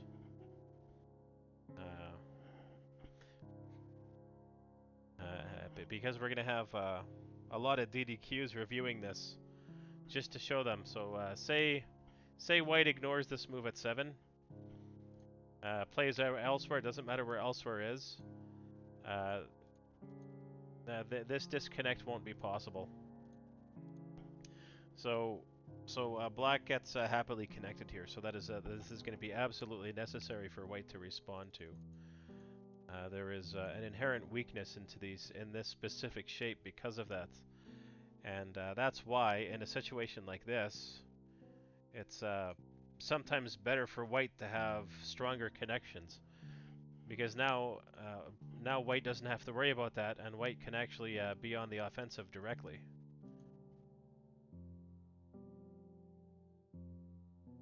So if white takes the offensive here, then because this is no longer available, then we can. Oh, I'm going to get all the right colors here. There we go. So now white can actually start putting a lot more pressure on here. So that's the difference between actually having the that fancy tiger's mouth and just being connected nice and solid. This is a heavier shape. The other one is just a little bit lighter when you do have a tiger's mouth. But these are the kind of weaknesses that you do have to be ever cognizant of. So I wouldn't say one is better than the other. It's just a matter of being aware that make sure that you're going to develop in such a way that's going to prevent this.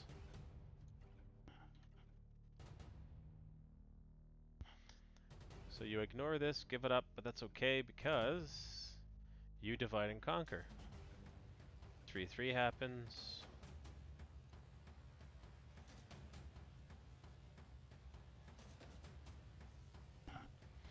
I think this would be the proper side to cut on.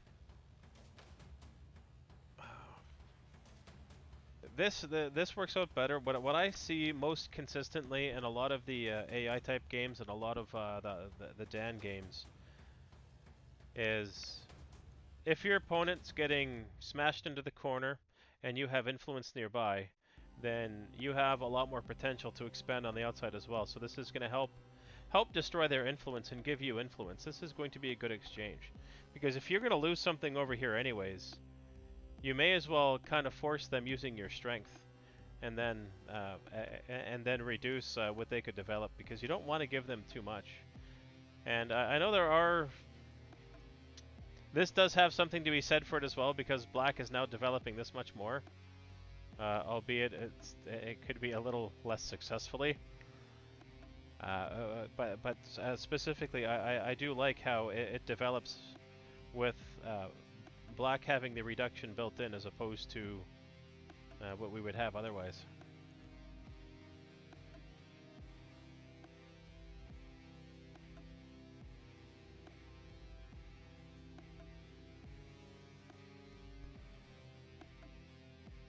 Interesting. You just be ignoring everything this game. So this is the very best Tsuji to have. If you don't know where else to play Tengen, because Tengen is like the best stone to have on the entire board. It really is. And it does help, because if this actually ends up to be something fancy, and why didn't you divide and conquer again here? Divide and conquer is often the best strategy. White can choose to do something this way and lose this stone, or... Oh, but you have some territory. And you can get territory this way as well. This is going to be a very difficult setup for white. Very, very difficult. And if you ever want to see the double Hane at work, try double Haneing someone right into the side.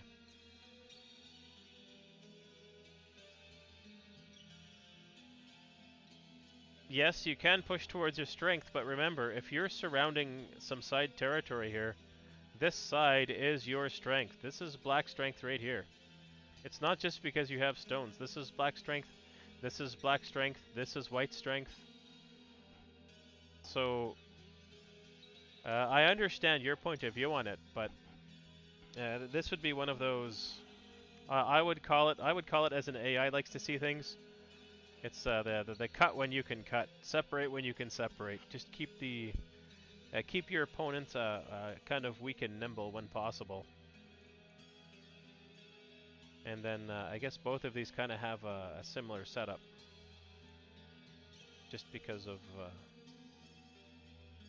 the inherent design with this. And you either way, you double Hane, and this becomes your strength. This is probably going to work in your benefit. And this also destroys what white was developing. This is very invadable.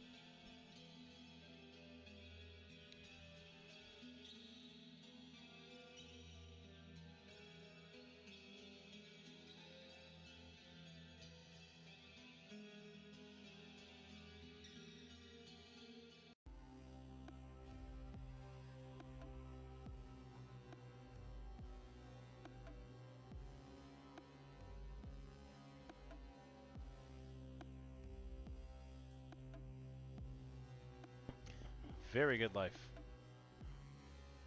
You know what? I probably would have died there. I'm terrible at some of these. Okay, I'm terrible at a lot of these. But yeah, that is absolutely excellent. And of course, it forces white to come back in Gote.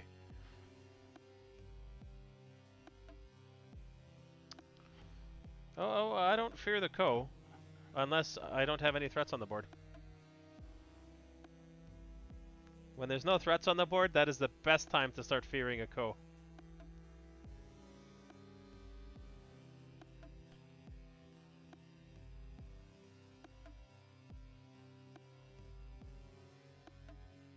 The hell is a Belgian Ko? We like our Belgian brothers.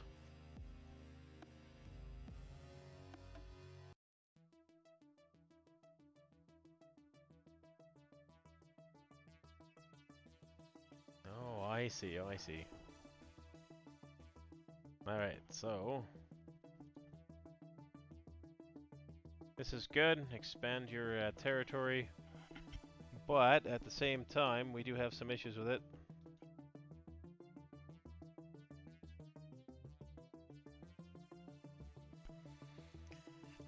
Why not this?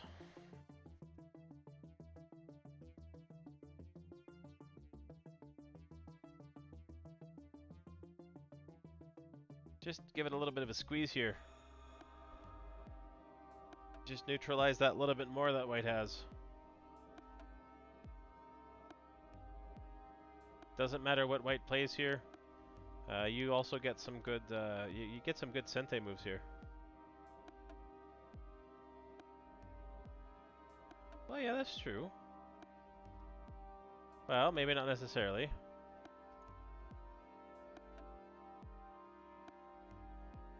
Because that changes it as well.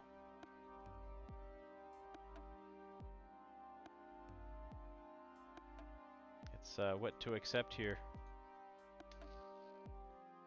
Problems galore. Yeah, that might be better for white.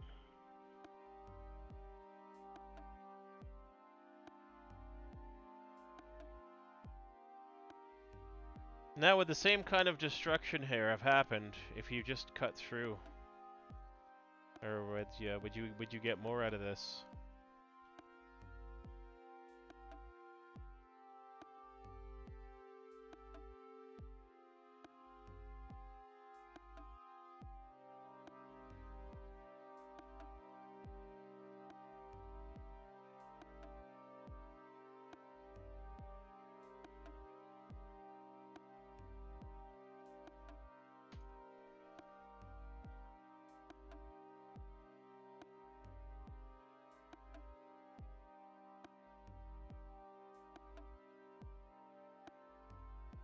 That could kind of be ignored.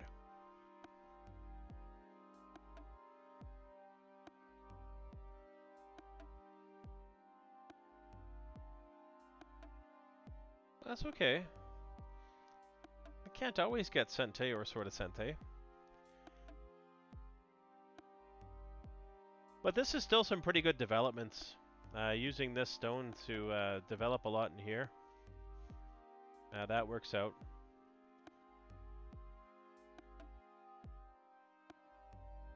Alright, so what I would go by here, and this is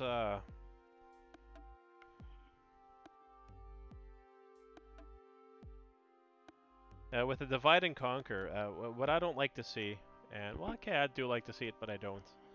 If you can keep your opponent on edge with weak groups, but white's alive, white's alive, white's alive, white's alive, you have really nothing that can be attacked no matter which you play against your opponent here. They do have the choice of always ignoring, because they're not in danger.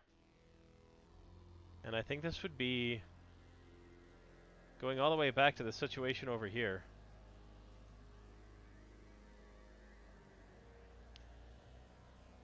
The entire point of a divide and conquer is one of these should fall. And if your opponent tries to save both, then they're going to have two very weak groups. Not saying they're both going to fall, but then you can cut through here or maybe cut through here. Just keep them separate. Just keep that many extra groups on the board. Just as a hypothetical anyways.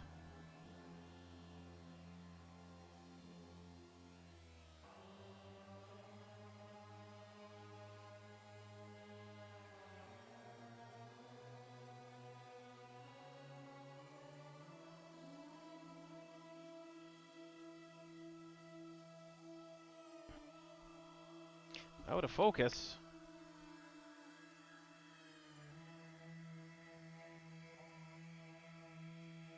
Well, I'll kind of do some calculation here. This move is 2, 4, 6-ish points, and it does have a weakness against it. Can you make something bigger in the meantime?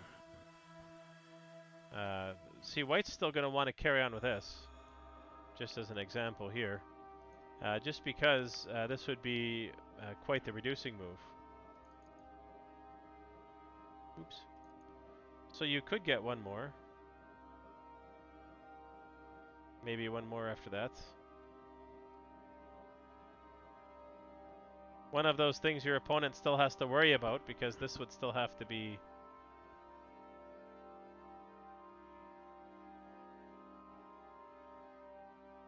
blurry.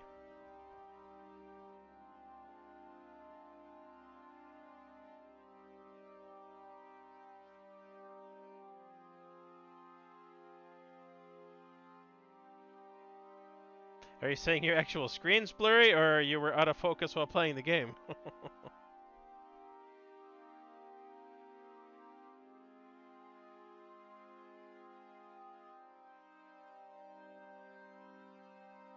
Change the graphic setting on it. Let's see, you're probably somewhere around here, so just in the bottom corner, you have that little bit of a cog. See if you can change it, and maybe it skipped down to like 160p or so, and maybe you can kick it back up to 720 or so. I think I'm broadcasting in 1080. Yeah, that happens to me if I'm having bandwidth issues. Sometimes it'll, to maintain this stream, it'll kick down to a terrible quality, but right now it's telling me.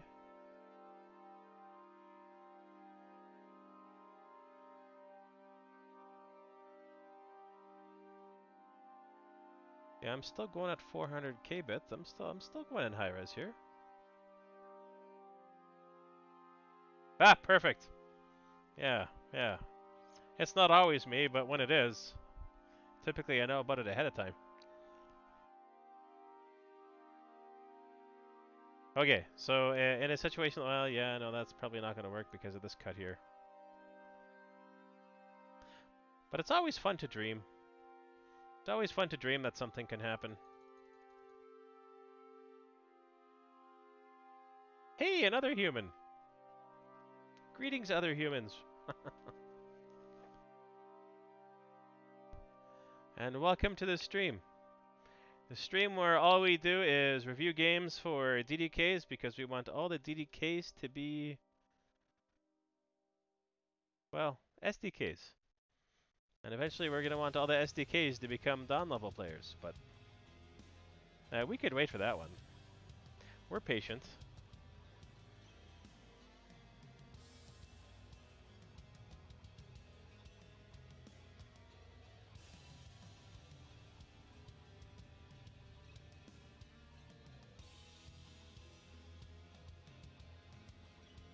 Alright, so some fun was had.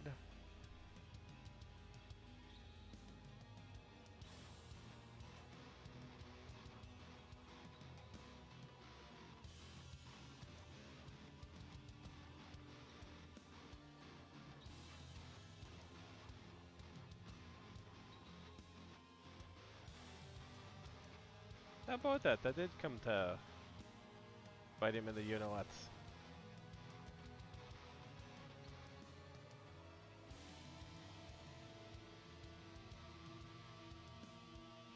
S12? You could have played that right now. And then come back for this.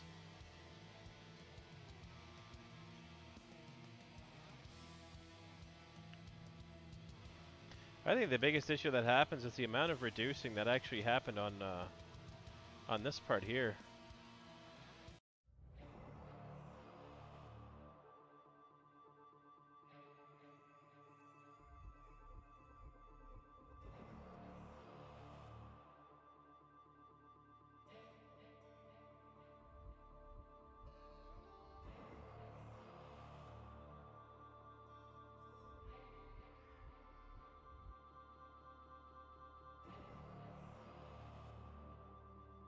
This is tough.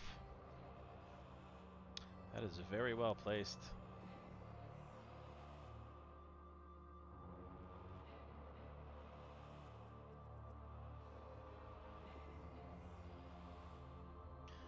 So, one of my favorite sayings typically comes from chess. Back in my good old chess playing days, which happened for about an hour and a half, was you gotta give some board to get some board. And it's I took that over to Go, and I found that quite interesting. That every once in a while, that if you want to stop an invasion, that you're always going to have to give something up. You're not going to win every single time. So sometimes you just have to find a way to do that. Crosscut would be an interesting way of doing it.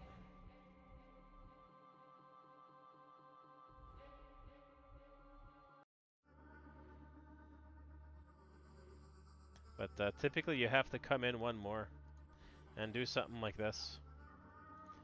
This is probably what White would be going for. The only advantage you have is from here, it just gets settled.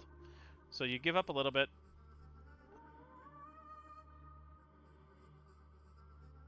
This is one of those it's settled now kind of deals. It's done for as opposed to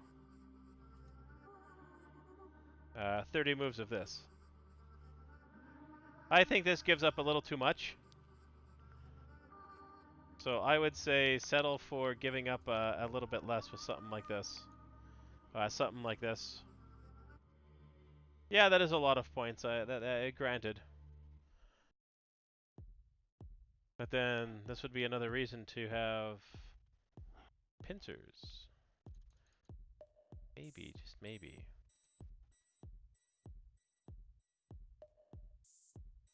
No, we can't because of this one over here. So that one doesn't even have a possibility. So that's too deep.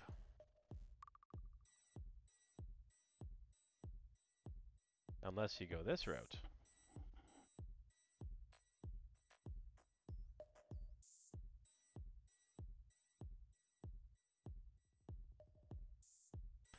Well, yeah, and you did incredibly well closing the gap. It's just what it cost you overall. Ooh. That's terrible, and that didn't work out.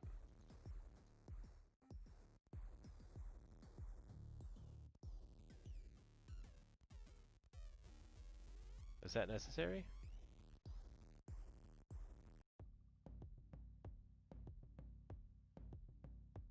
Yeah, I suppose so.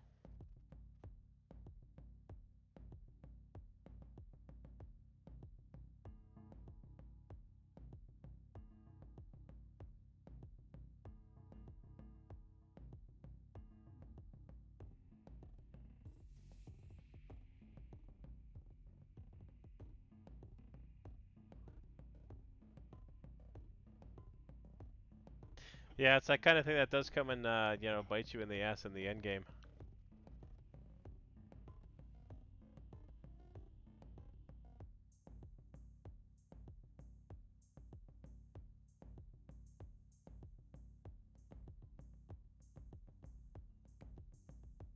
So after this, it just could be some calculating for the end game that would make the slight bit of difference. But overall, like well, first of all, you were against the 5Q in an even game, so this is a very, very satisfactory result. So I wouldn't be concerned either way. Other than that, like if you really wanted to learn how to nickel and dime out the last few points here, it would be calculating the last few Sentai points in endgame, and then that little bit in here is probably what would have saved you. And before playing up here, you could have played here in Sentai and then come back.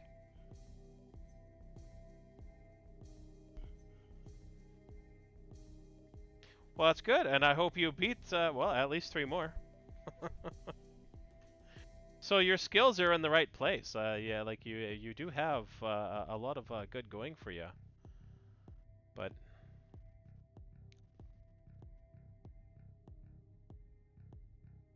yeah, like you don't have one weakness. Like you read quite well. The previous game, yeah, life and death would have helped you a little bit on the sides there.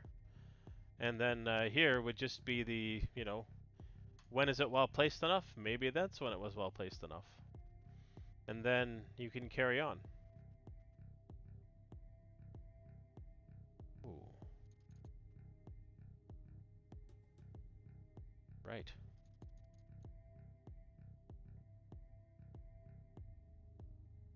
Here we go. Ah, what about this?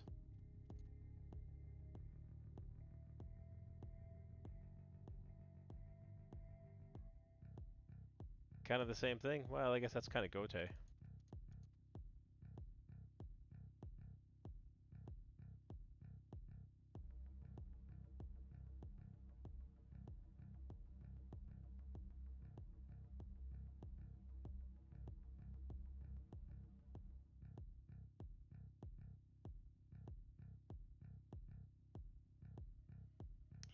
Yeah, but overall, it's you do have some very good instincts for the game. I like the way you develop. And I don't know. I don't know about these corners. You do incredibly well with something like that, and then this one kind of fell apart on you.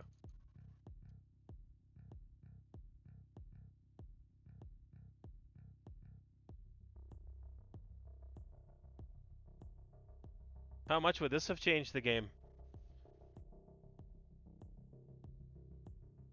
Because for the connection, White would have to threaten that, and that's not going to happen.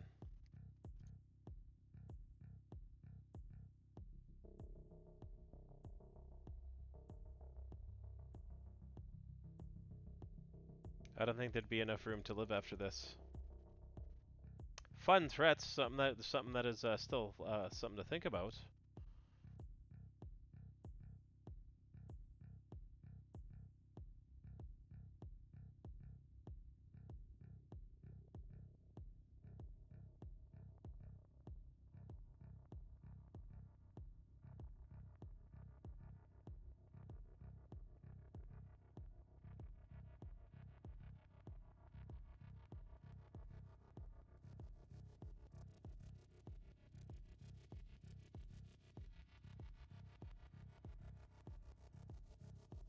Yeah, I think just connecting here. But other than that, this is it's always a pleasure to see something like this happen.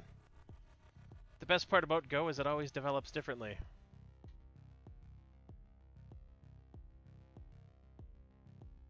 Well, according to my stream manager, we have at least 5 people viewing. One or two of them might be sleeping. Does anybody have any DDQ games they could recommend for some fun stuff to review? I don't know how much time I'm going to have left here. I did my first stream. Oh, jeez. It's almost 4 in the morning here. I was up, well, how about that, 24 hours ago to do my first stream at 9 o'clock in the morning. So, yeah, I'm getting a little rundown. Crazy things might be starting to happen soon. Who knows, I might start seeing things. Oh, I'm not on any coast. It'd be nice if I was on a coast. I have to travel for 3 days just to see a coast.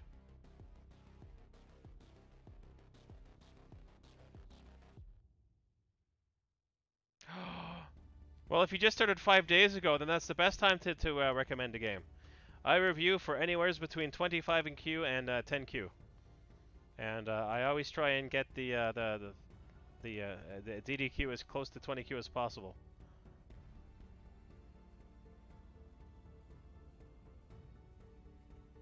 Wire to wire win. So no, I know I'm not on the East Coast. I'm Central. I'm CDT. So if you know where Fargo is, you go just a bit farther north than that. Then you hit Canada, and somewheres along there you hit me. I'm actually just about half hour from the border, so I'm actually not in Winnipeg. My time zone should not be the same as East Coast time. It is 3:13 here. I just call it 4 o'clock because that's the direction we're going. Unless I looked at the wrong clock. It could be that early in the morning and or late at night now.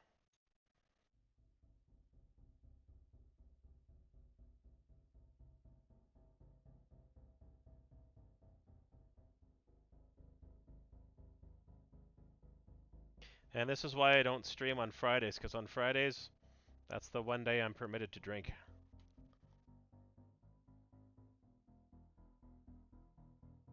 So there was a brief moment around move 37 when black still had a chance, and then white had the board the rest of the way.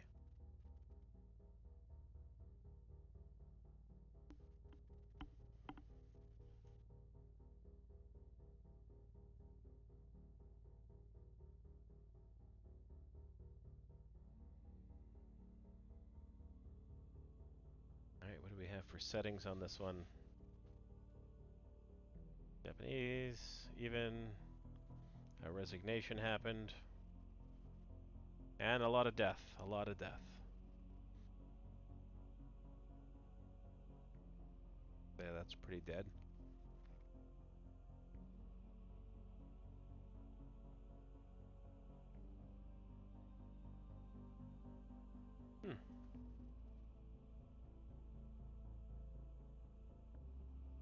All right. Nice and traditional. This is the go equivalent of the missionary position. This is the very good opening to have. That's too far away. And white capitalized on that. Could have ignored from here. I would say you're quite well established. Just jump in because you don't want this to develop too much. I'd be comfortable ignoring that. And black doesn't have anything over here for defense yet.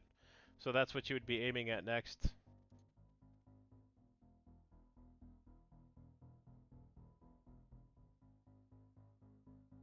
Wow, greedy. Just want to take everything, don't we?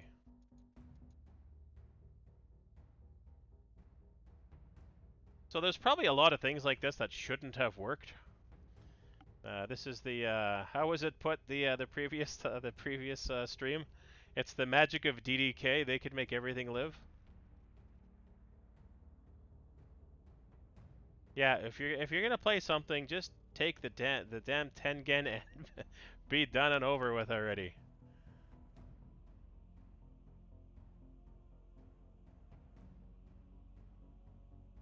Yeah, so you get a couple of extra moves there for the forcing moves for life, and then pop out. So that's good form to have. Well, I wouldn't have expected it, and that would be the kind of thing that should have been punished immediately. Whoops, too far. So this is a perfect time to pincer the damn thing.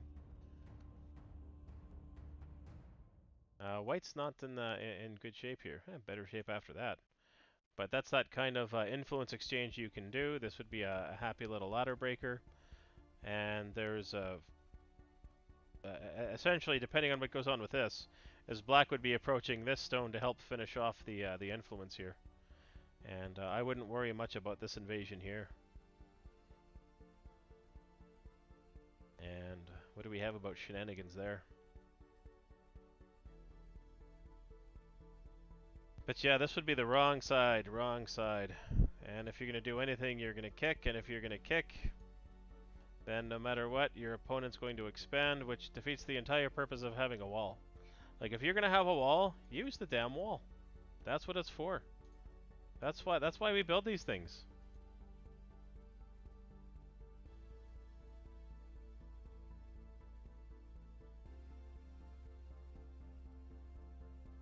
This would allow for a connection underneath, for those who don't know.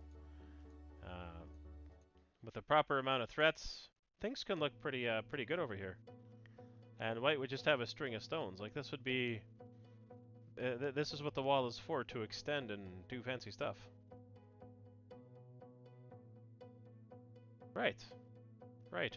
So if you were expecting that, then why the hell would you invade on the strong side? So with the third line here, shouldn't always be successful, but with the second line as well, that's usually black's opportunity to come in and do some reducing, but that actually worked against them. For here, better to take that. That would actually be the preferred move.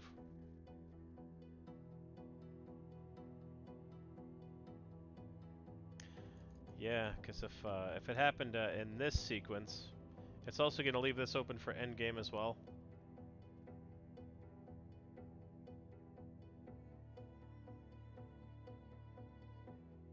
Yeah, this would be... Yeah, black can be happy with this. Not the worst of results. But yeah, it's this is too early in the game to even be descending close to the first line. And necessary for life, but also not something that black should have done. It's too slow. Yeah, that still would have worked as one up as well. But likewise, you're not kind of running with a living group, but it's necessary to chase this one. Yeah, and it could have it's almost absolutely necessary here, but better to just pull back one.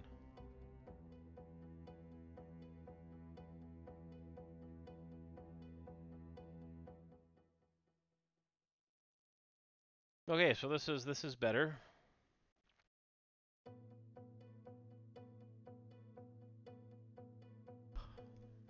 Again with a second line. Just come up and cut. This is all that would have to happen, is a happy little cut like that. And just in case, as a possibility, white's going to run with this one. And, yeah, could black come in? It is a terrible situation here. Maybe something like this first. Because it's, you're going to have to force it to settle.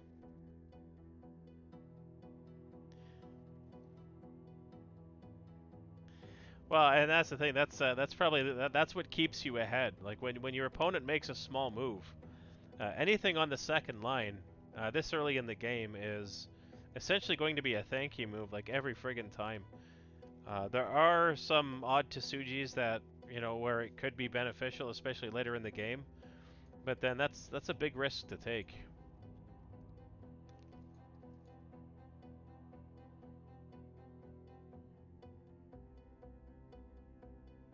So good reduction. White has 2.5 corners now. That's not officially white yet. Well-placed stone. So yeah, there's some fair shape. We have a move in the middle of nowhere.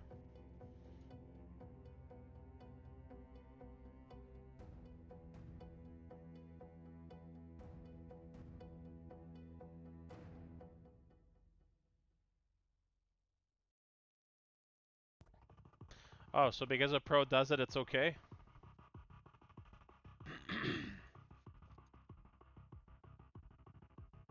See, you play a gravy move like that, and he doesn't even know the variation.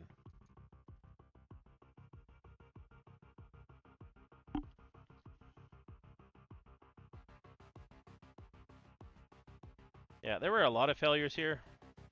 I don't even know where to begin with this one.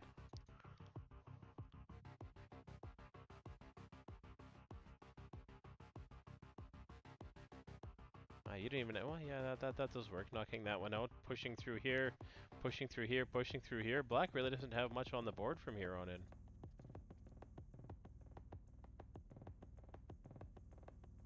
Okay, what did we talk about in the last stream? With what intent? I think this is a perfect example of a lot of moves that don't have any particular purpose. Alright, that didn't work.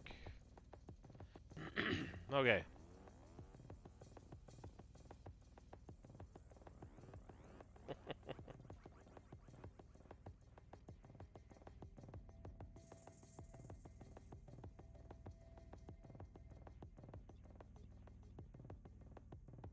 Alright, so every move has a purpose. The purpose of this, this is a wonderful little wall to have. It gives you the option of expanding and developing some very good territory. Because of the way this is situated in the Hane, black does have to come up one more. I don't like this, just the way it's open, but that's too small to worry about now. And black should take immediately some action with this group. It doesn't matter where it is. Third line, fourth line, just something, anything. If you're going to have a wall, you're going to have to do something with it. And, maybe you can do this. You don't have to play directly, you can play farther away. It's going to have the same purpose for when white tries to come in. That's all you're going to do is chase. This is what you want to develop. So if you're going to build it, you have to use it. So this is a built corner that has been used to be assumed it was alive, and at the end of the game, there was no invading point here. The invasion point didn't work, and the group died. So this is serving a purpose. This is nice and developed. White comes in on the wrong side, but that's fine. It actually worked out. This is a waste of 3 stones. So this is the bad stuff. So there's a lot of good stuff that happened.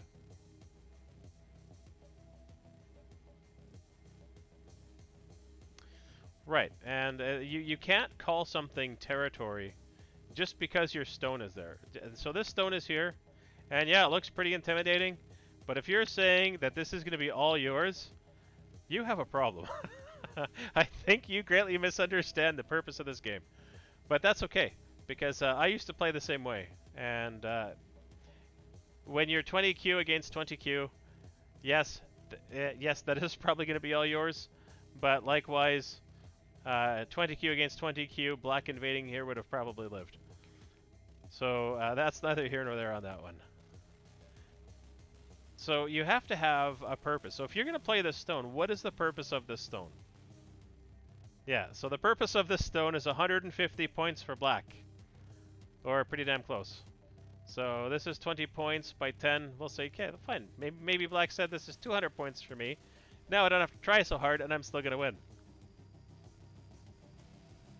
So what white would do is typically approach on a side like this, just to prevent any type of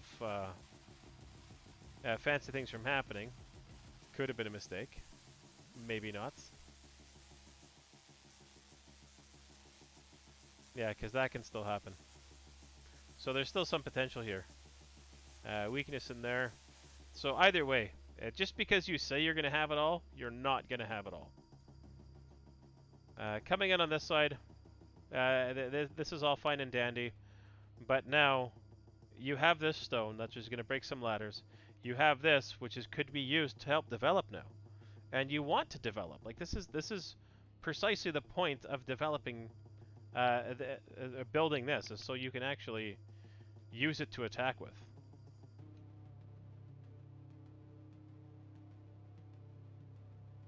And just maybe something like this happened. Who knows? But all white's going to do is exchange for some type of influence. And this is... all this is for is to make sure black doesn't get what black said that they want. Black said, I want these 200 points.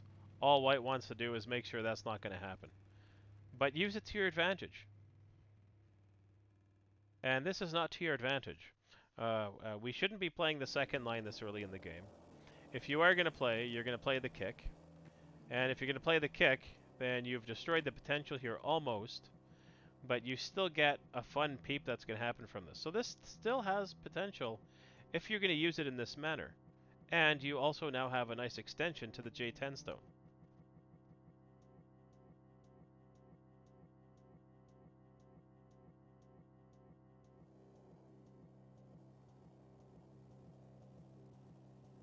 White K17 in a response to the pincer.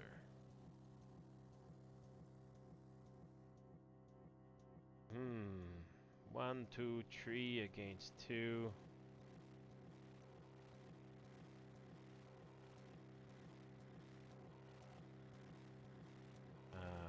I did something similar to this in one of my tournament games for the AGA there. And it did not work out for the opponent because black got overdeveloped in this situation. These stones here, you need a base, you need some form of life. And the most that's going to happen is white can come back and influence these stones, or white has to live with these stones. But not going to be able to do both. If this is going to happen, white comes in there, these aren't going to be able to survive.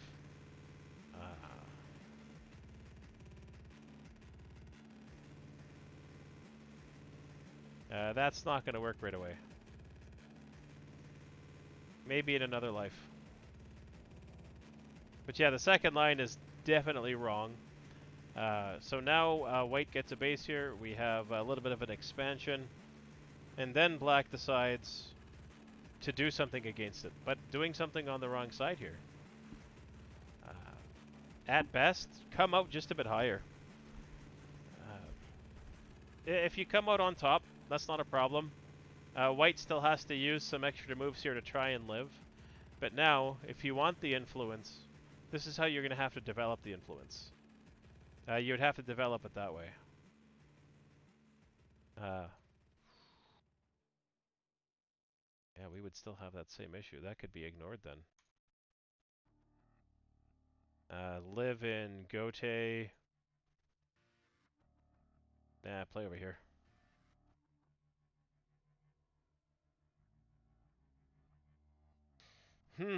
Or not. Maybe just a Shamari over here. It's tough because this looks big, but either way, it's something's gonna live. It's you're not gonna be able to have it all. So yeah, so every move must have a purpose, and some of these moves just don't have that purpose. Like this is okay, but it's not really aiming at anything because it's not taking White's life away. At least if it was played here, we have the option of creating a crosscut, and heck, anything can happen from here. It's going to be White's decision. If this is what White decides, the problem we have is that this isn't developed yet. It hasn't created life. You know, hasn't created a reason. But better, just by playing the contact move. This forced the situation so that Black can get a better life shape in here and not have to worry about this later on. So if you're going to play a move, don't play a move because, hey, that looks pretty good. It's got to have a purpose. Is it going to attack? This here doesn't quite attack. This attacks nicely and it makes territory. It's doing two things at once. And it's a little bit defensive. It forces this. It's going to be a Sente move as well. So one has that much more than playing at A, where A just kind of comes in underneath and makes it a bit difficult to create life, but at the same time didn't, because this was actually forcing moves against it to have your opponent create life. So have a purpose for everything that you do.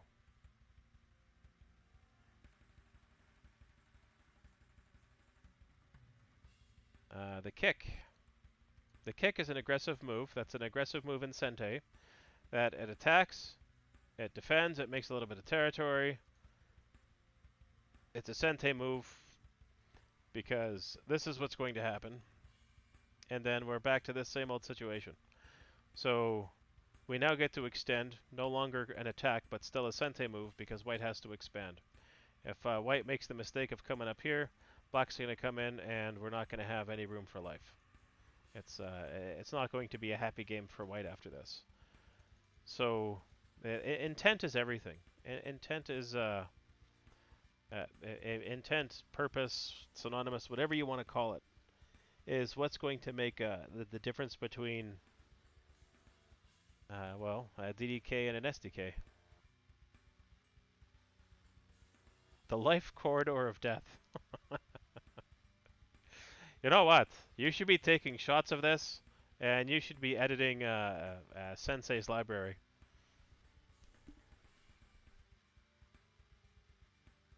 I gotta say, some of the stuff they have names for is just boring. If we could recreate things with much better, more exciting names, then I would go with that. Not to say that the reviews that happened last week, you know, I can't even remember which shape she created, but you know, she called it the door, and all these other things were happening. I don't know who remembers the door. Nobody wants to know about a door. But the life corridor of death, I think everyone's gonna want to learn that.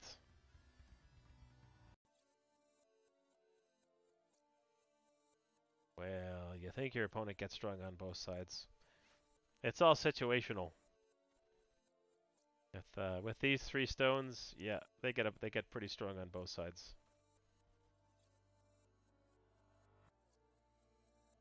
And when you made those frequently, how well did they work out for you?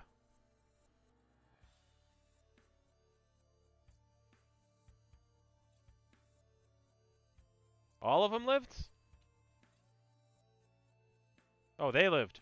Sorry, your opponent lived and you lost, yeah. So, not saying that would happen every time, but overall, that is one of those things that you do have to worry about. And that's when we get into, well, again, you want to create pillars. If you're going to create pillars of any sort,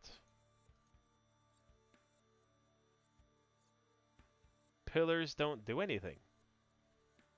Like it's like when you have a string of stones is just that, a string of stones. But this is a string of stones on the side, which is life. This is a string of stones in a corner, which is life. You know, this here is a string of stones on the side. This is life. Like, have purpose. Like, work towards something. And that's why, likewise, in a situation like this, you'd see this. This is a mistake as well. Not only because of the cut, but because you didn't expand first. If you don't stretch out, if you don't have eyes, how do you attack without eyes? Like, you need life. Unless there was something incredibly fantastic that happened that you can play inside, and it is going to be, you know, some type of a capture race. Like, if you can create a semi-AI by doing this, absolutely. But during the first few moves of the game in the Fuseki, that's not too likely at all.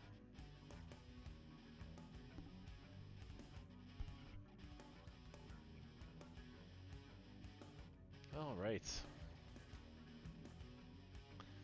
So what do we have for DDKs watching today? I know there's a couple of you I recognize as SDKs.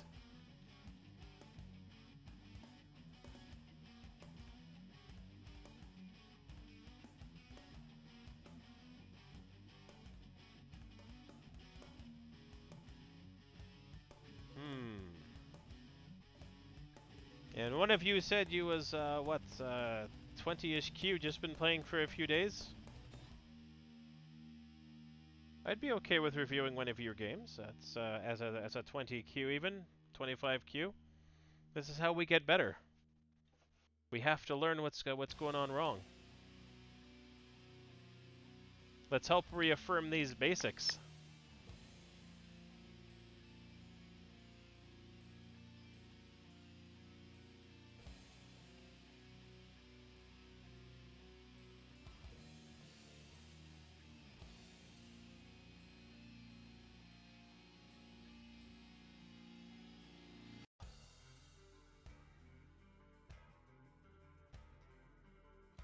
Unless everybody jumped ship already. Let's see. 15-ish K started 5 days ago. Alright. So let's hit it up somewhat. What do you have?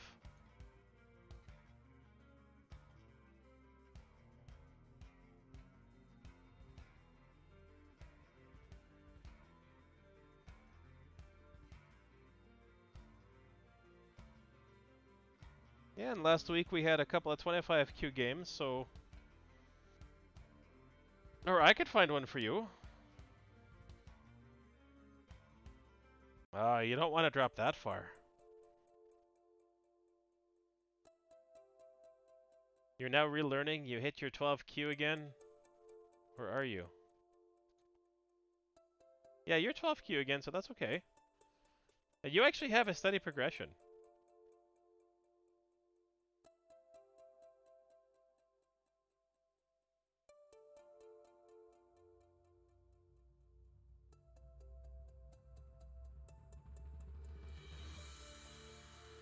Oh. Well, if you do find any games that you'd like to discuss, I have no problem looking over stuff.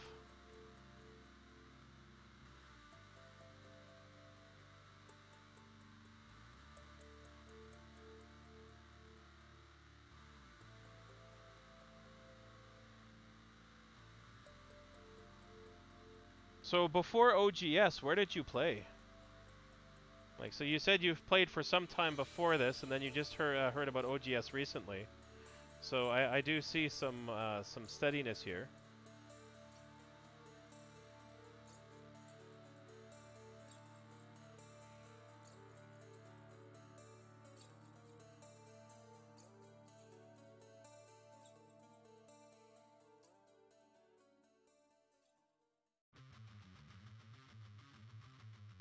A 2Q. Yes.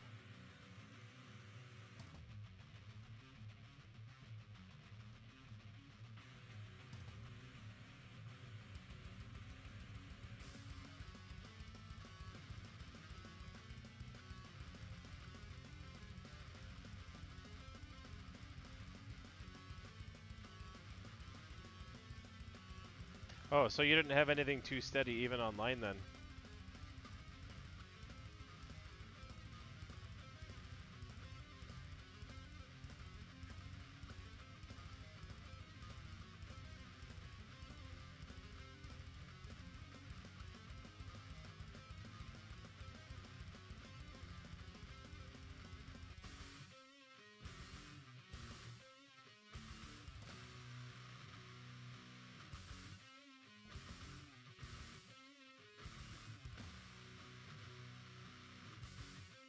What happened to the fellow who likes to teach Go?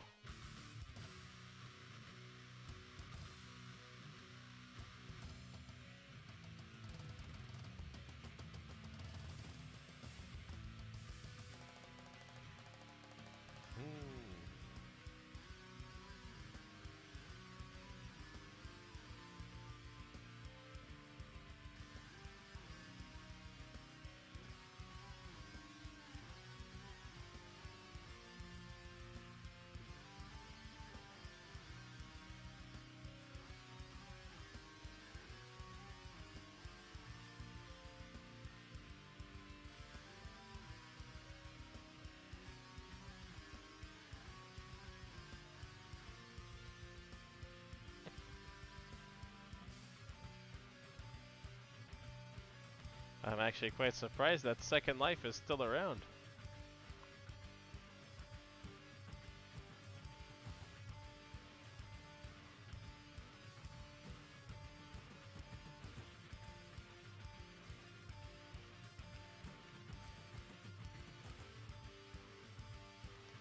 So if Second Life is already Second Life and then something is set up in Second Life, is it almost like a Third Life?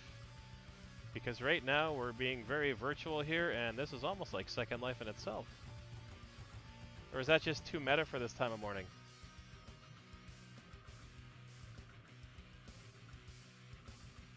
Yeah, old school Joseki.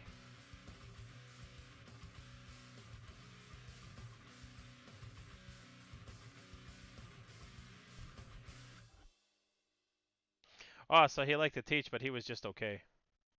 Yeah, I think you told me about this fellow.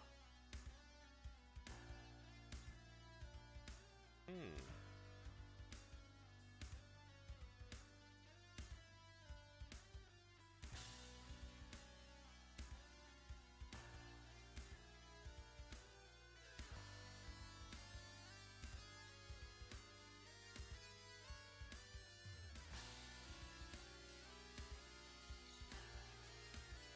This is a tough corner.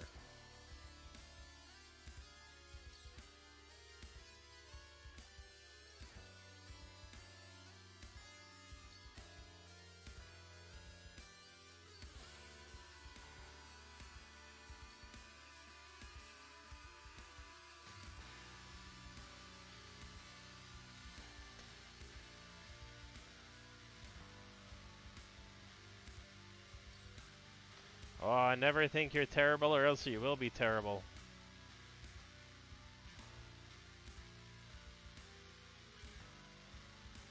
This looks just like the shape we were discussing earlier.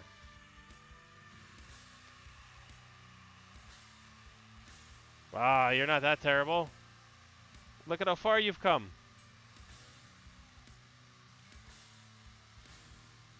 You've made it all the way to 12Q. Just think about all the people who don't even make it to 12Q. Whether or not you could maintain a 12Q. But still. These are fair plateaus to have.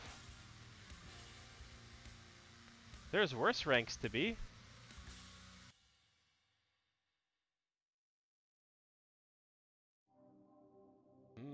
What a shape.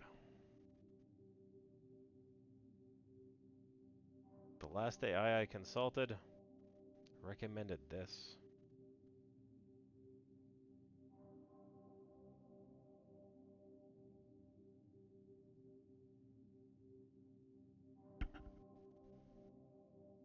I'd say if you were a terrible player, you'd still be 20Q or below. And even then. When you play, are you having fun? If you're having fun, I gotta say that's a success. This game is all about having fun.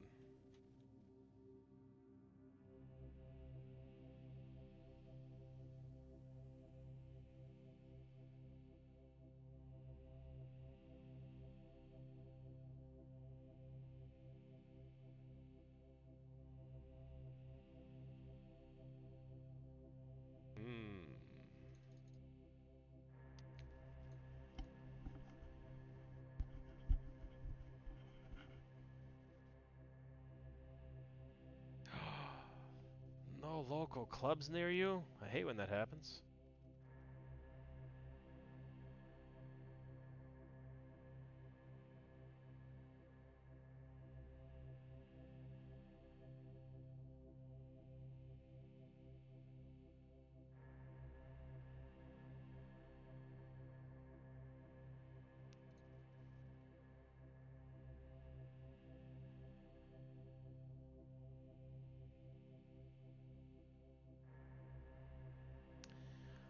You do an awful lot of traveling there, Joe.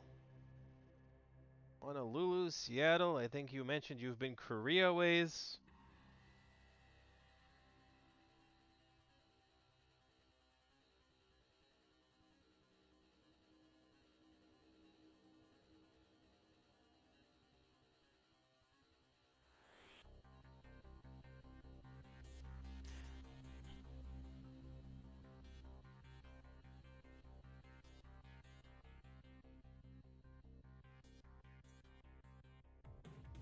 Yeah, my nearest club's an hour away. Back when I used to live in a larger city, now I live in a town of 3,000, and even then, I actually just moved out of that town, and now I'm in a smaller hamlet of around 150 to 200 people, and that's it.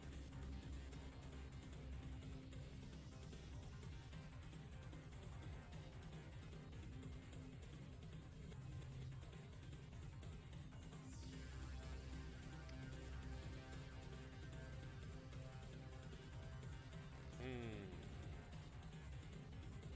Let's see what we have. Hey, hey,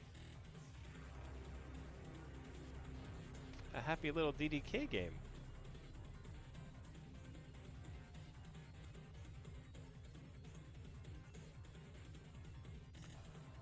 Good news is they don't know who I am, and I don't know who they are.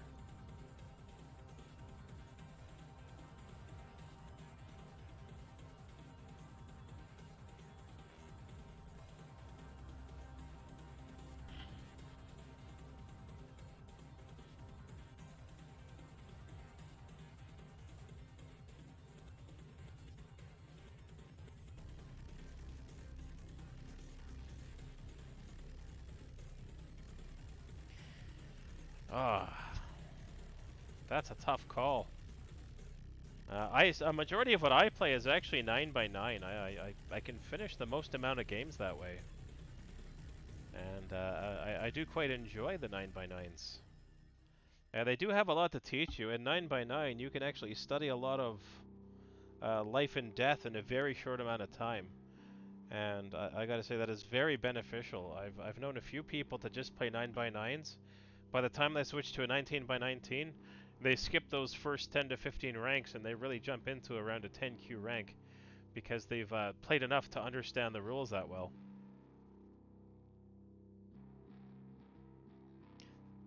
Really, if you want to switch to 13 by 13 or 19 by 19, you can do it anytime you want to. It's just never get discouraged because you could play a bunch of 9 by 9s and say win 50-50, but as soon as you hit up a 19 by 19, you might find that you're not going to be winning as often, and it does take a long time to get to the end of a game, and I know some people are a little less pleased with that. Let's have a look see here. Oh, good. Uh, Actually, I think I opened up with reviewing a 9 by 9.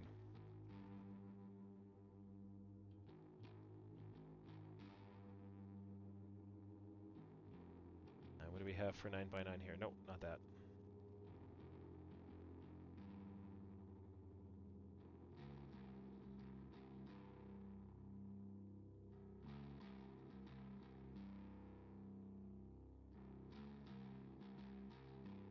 Well, that's okay. Like I said, don't worry about rank.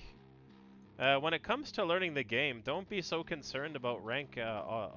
Like just play because you enjoy playing.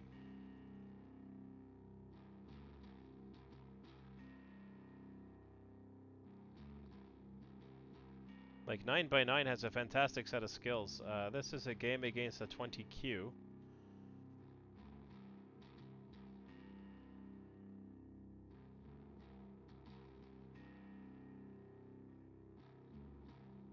And what did white do here? Okay.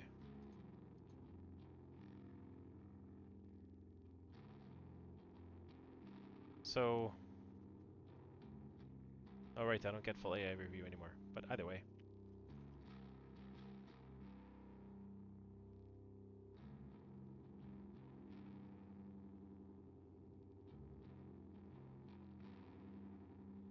So on a 9 by 9, if you have a quick look here, uh, You see black in the corner and black in the corner, and white still has has a string of stones all the way through.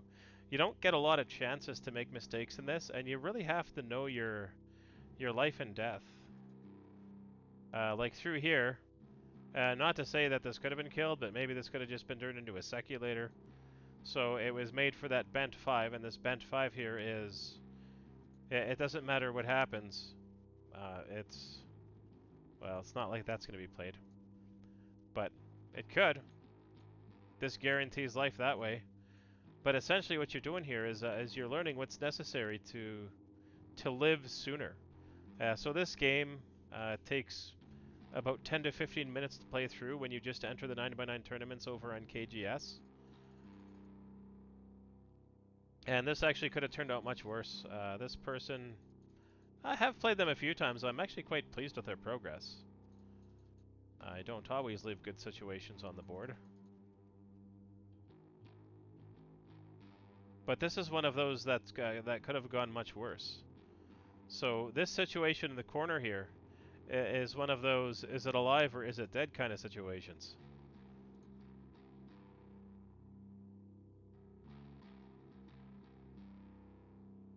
And if you know the right sequence of moves, it's the difference between playing it right and playing it wrong.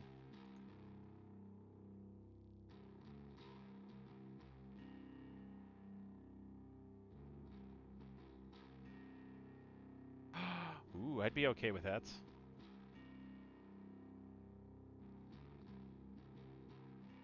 It would definitely make for some interesting games and reviews.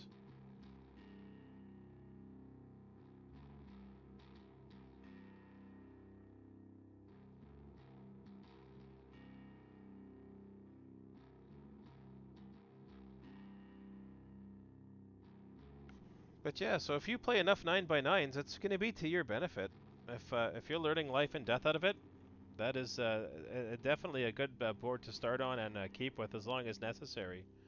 You don't have to keep it for forever, but do learn a lot from it.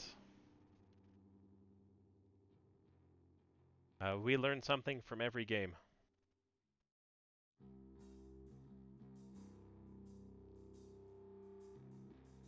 Alrighty.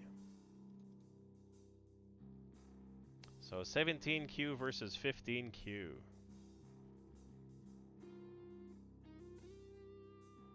So fair opening. White saying they want this, black saying they want all that. Black comes in for the kick, white pulls back for defense, and then black jumps into the corner right away, which means after this gets settled, if it's settled with white getting Sente, then white's probably going to come back and take that corner. Good way to keep the game balanced. There we go, nice and advanced. This is a good Joseki.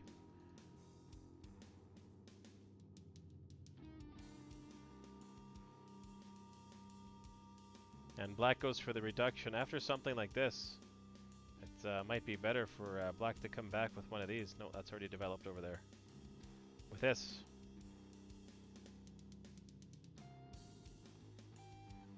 Because white still has a chance to get reduced here. But this actually helps develop it for later. Because now white has no choice but to just keep running. Darn it. Can't seem to click today. Yeah, there'll be some forcing moves here to live, but overall, this actually just develops a bit more than just this. Because now when white jumps in, the threats aren't quite the same anymore. That one extra stone here is going to make that much more difference. And there's a lot that can be reduced for both of these, so black had a very good opportunity to expand. And we're fighting our way out, which is fine. There's nothing wrong with fighting your way out. As long as what you're doing is fighting your way out. And that'll be necessary. No? Okay.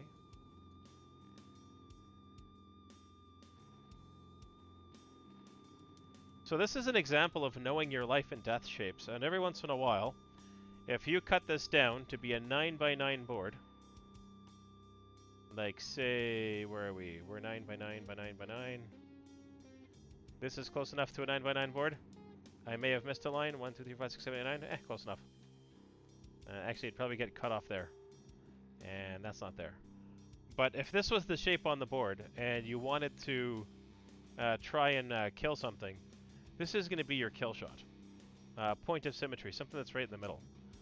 So on a 9 by 9, you'd see it a lot sooner. On a 19 by 19, there's a lot of other things you're thinking about, but this would be an opportune time to play it.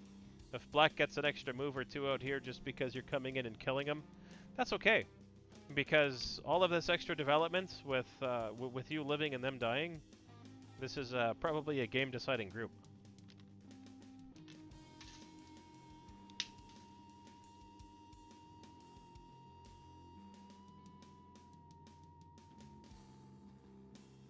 Hey, it actually happened in that order, so that's good. So this is what I like to see in a game. So this is a perfect example of a life and death situation that popped up, and it got capitalized on at the right situation. As soon as black knew that he was blocked, the first thing that should have happened is black should have come back in here and made the living shape. So this is a classic life and death that whoever gets there first wins, of course. And this was one of those black had more than enough opportunities to do this, because escaping wasn't in the cards. If an escape was going to happen, it would have to happen out this way, but there's too much influence for white here. So with all the extra influence, no matter what, this is still going to happen. And whoever gets the first opportunity to take it should have taken it. And I think from here, yeah, because even with the extra development, this is not going to be happy for black.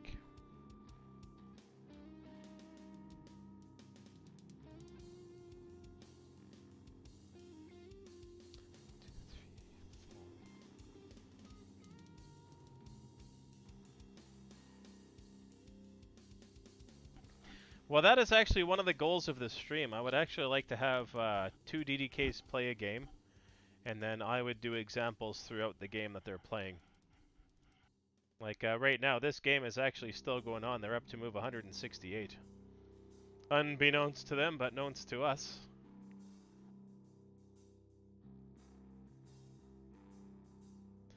So yeah, so DDK games do have a lot to teach us, and in this one, it's life and death. From here, it might have been better for black to jump out at this point and start running through here and keep these two groups separated.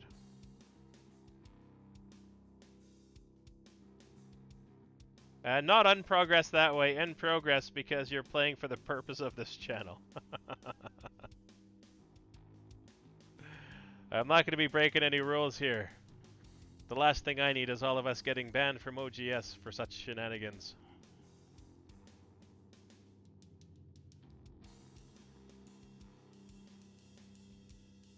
Also, when it comes to good shape, so for good shape, there's 2 possibilities. These tiger's mouths aren't too bad, but when you have them at a point like this, and this is your last point for life, you actually want to create a slightly different shape. And the slightly different shape you want is this happy little bent shape.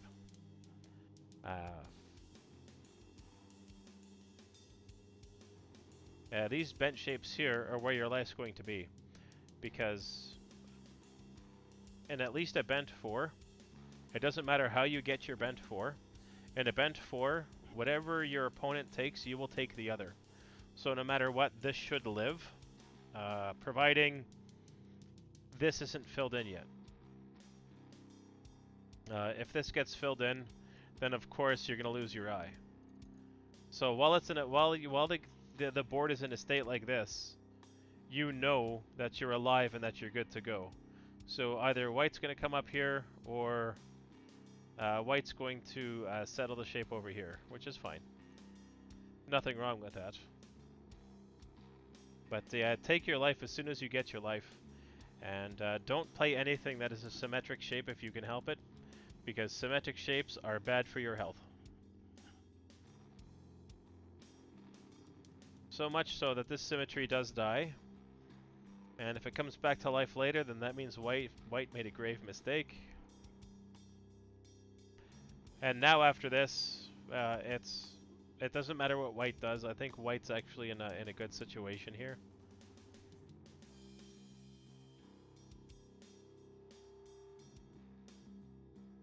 So this is good. This is proper. 2 stones.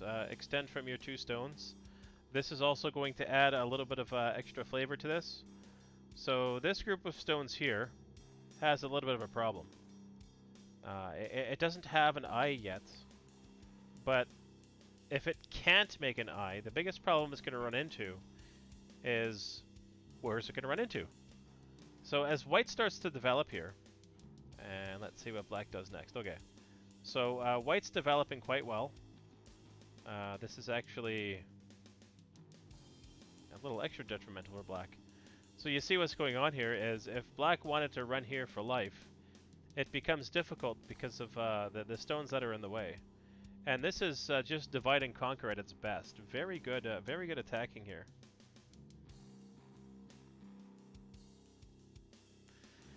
Oh, there are a lot of good symmetry puzzles, which all go down to the just basic life and death with the 3 in a row, and the difference between a 3 in a row and a 4 in a row.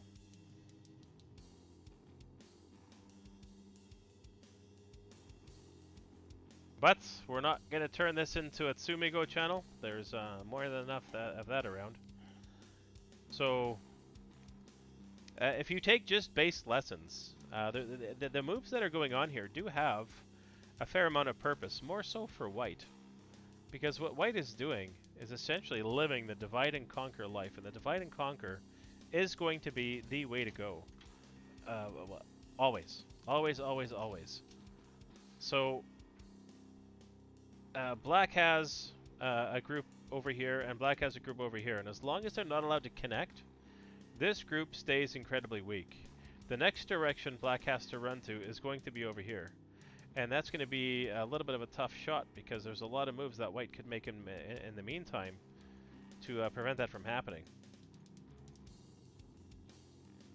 Right now we're nickel and diming, Incente. Okay, what's the next biggest problem here? There's a big problem with the way black just played.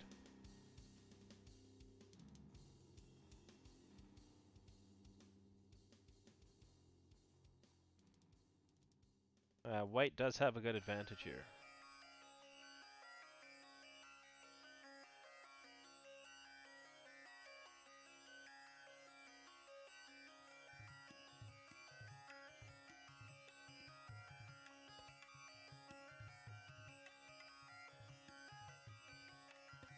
So this little bit of an issue that pops up is, if you watch black's play, black is responding to every single move that white makes.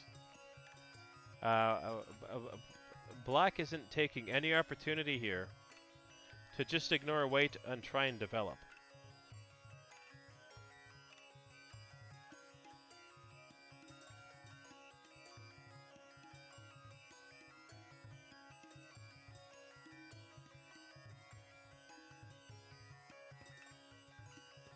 That can come in handy later. Okay, so yeah, so with this group here, not that this is a good ladder to have. Ooh. That would have worked out even better. Ta-da! Life-ish, and we have another point of symmetry here that could be detrimental. But essentially what's going on is black is moving against every single white stone that hits the board. And this is...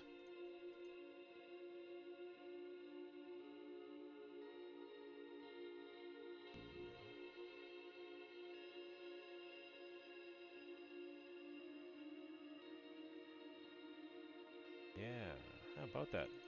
Dead is dead. But anyways, so every time white makes a move, black responds. And because of that, we have some issues here. Yeah, white wasn't careful. White wasn't careful and lost it. I guess we needed something more like this.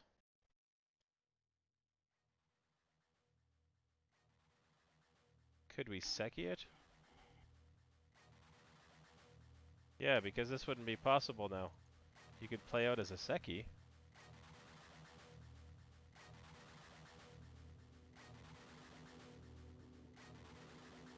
Yeah, that works as well. There we go. Then we have Miai. Oops. So black plays, white plays, white plays, black plays. Yeah, not a problem.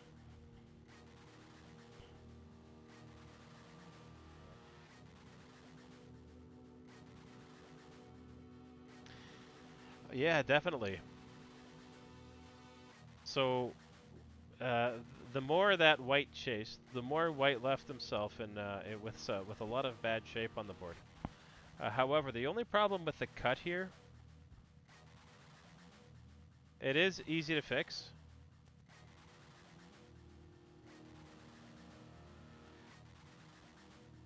But, yeah, so we're going to consider this dead.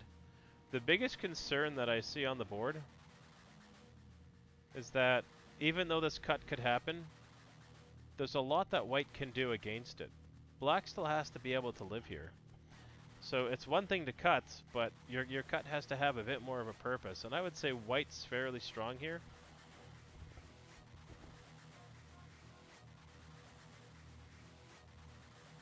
Yeah.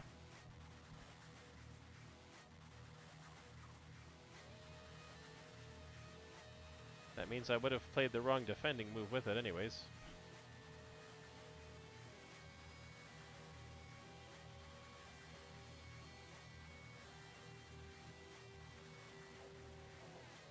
So that's probably going to be the only way to defend it. And then black is going to use that to make life. Like it's this would be a necessity for black, as to use it for life, and that's it. But another reason why we don't attack that way, because the more that you attack, should have settled at this. This would have been much better for white to settle at. Instead of taking the ko, this is pretty much a pointless ko. Hypothetically, black plays there. Then we still have an issue here that white's going to have to contend with. It's still going to be a fair loss, but it should live. And this would be more of a mutual life situation as opposed to always going for the kill. Now, the more you go for the kill, yeah, the weaker you make your opponent, but the weaker that you make yourself. So a lot of mistakes were had here, and all the mistakes that were had created a lot of bad shape. So these direct attacks were definitely detrimental for white. And white already had a great lead from this kill here.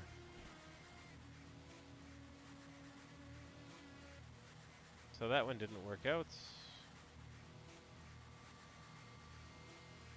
Black fought the ko with himself, which is good. And so this is probably going to be one of those game-deciding groups, because the move wasn't made soon enough to try and get out. And white actually got to come back and fix this, which is good for white.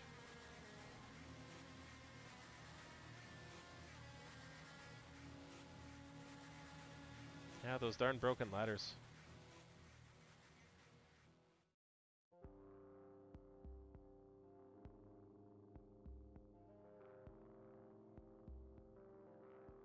Yeah, this could work. That's a fair go, should white read that wrong. That's a standard Liberty shortage, which would better be played over here then. Let white come fix it up, and then just hopefully get the extra eye space in there. Use these attacks to your benefit.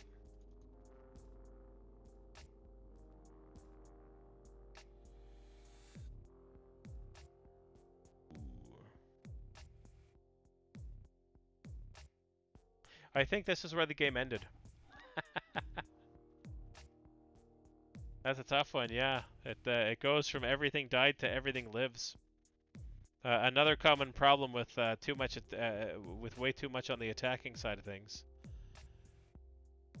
And essentially, white. Yeah, white killed himself. This They call that one Damezumari, Damezumari, and it's not a good situation to have. You go from having more than enough liberties to being done for. That's it. White had a commanding lead, everything was dead, and then gave it up. Gave it up for over-attacking. Maybe something like this.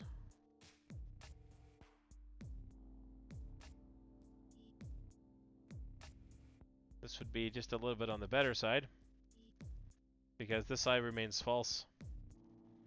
And then this would still be done for. So this is one of those examples of what not to do when you've already won. So when you've already won, stay winning. Stay winning is the best thing to do. If you're going to keep attacking, try and find out where they want to make ice space. So this would be fine. That's not going to work. They try that. And it doesn't matter because no eyes. So try it just a little bit simpler like this. And now they have no place to go. There's nothing they can cut. You're connected enough. All your groups are alive. Yeah, they may try something, but it shouldn't be anything to worry about. Every eye should remain false after this. There's not enough room to live. So don't attack too directly. Attack a little bit more on the indirectly side.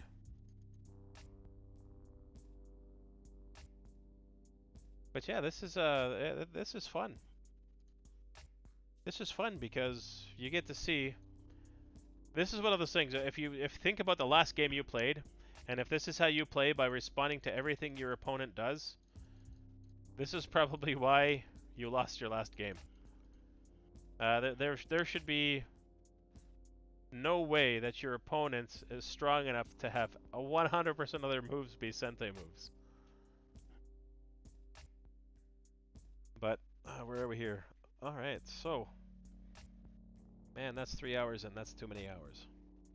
So it's just after 4 a.m. my time. I've been up for almost 24 hours now. I'm a little bit on the tired side. So I'm gonna hit it and get me some rest, and maybe we can do this again soon. So I would recommend, if you're DDK, then please get all your requests into me. I am He Who Walks in Shadows on OGS. I would be more than happy to review any games, as many as you can get in.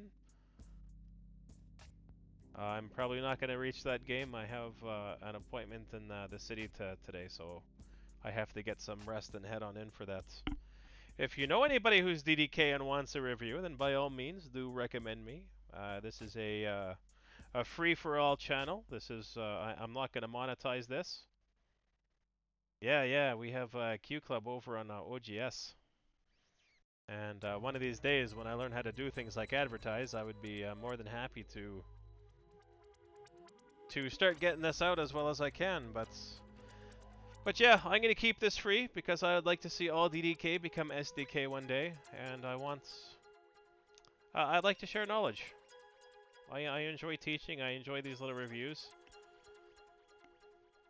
And I would say, do enjoy the rest of your weekend if I don't see any of you. And if any of you would just like to have a game, then by all means, feel free to send me a challenge. So thanks again for everything today. And have yourselves a great night, a great morning, or whatever you have.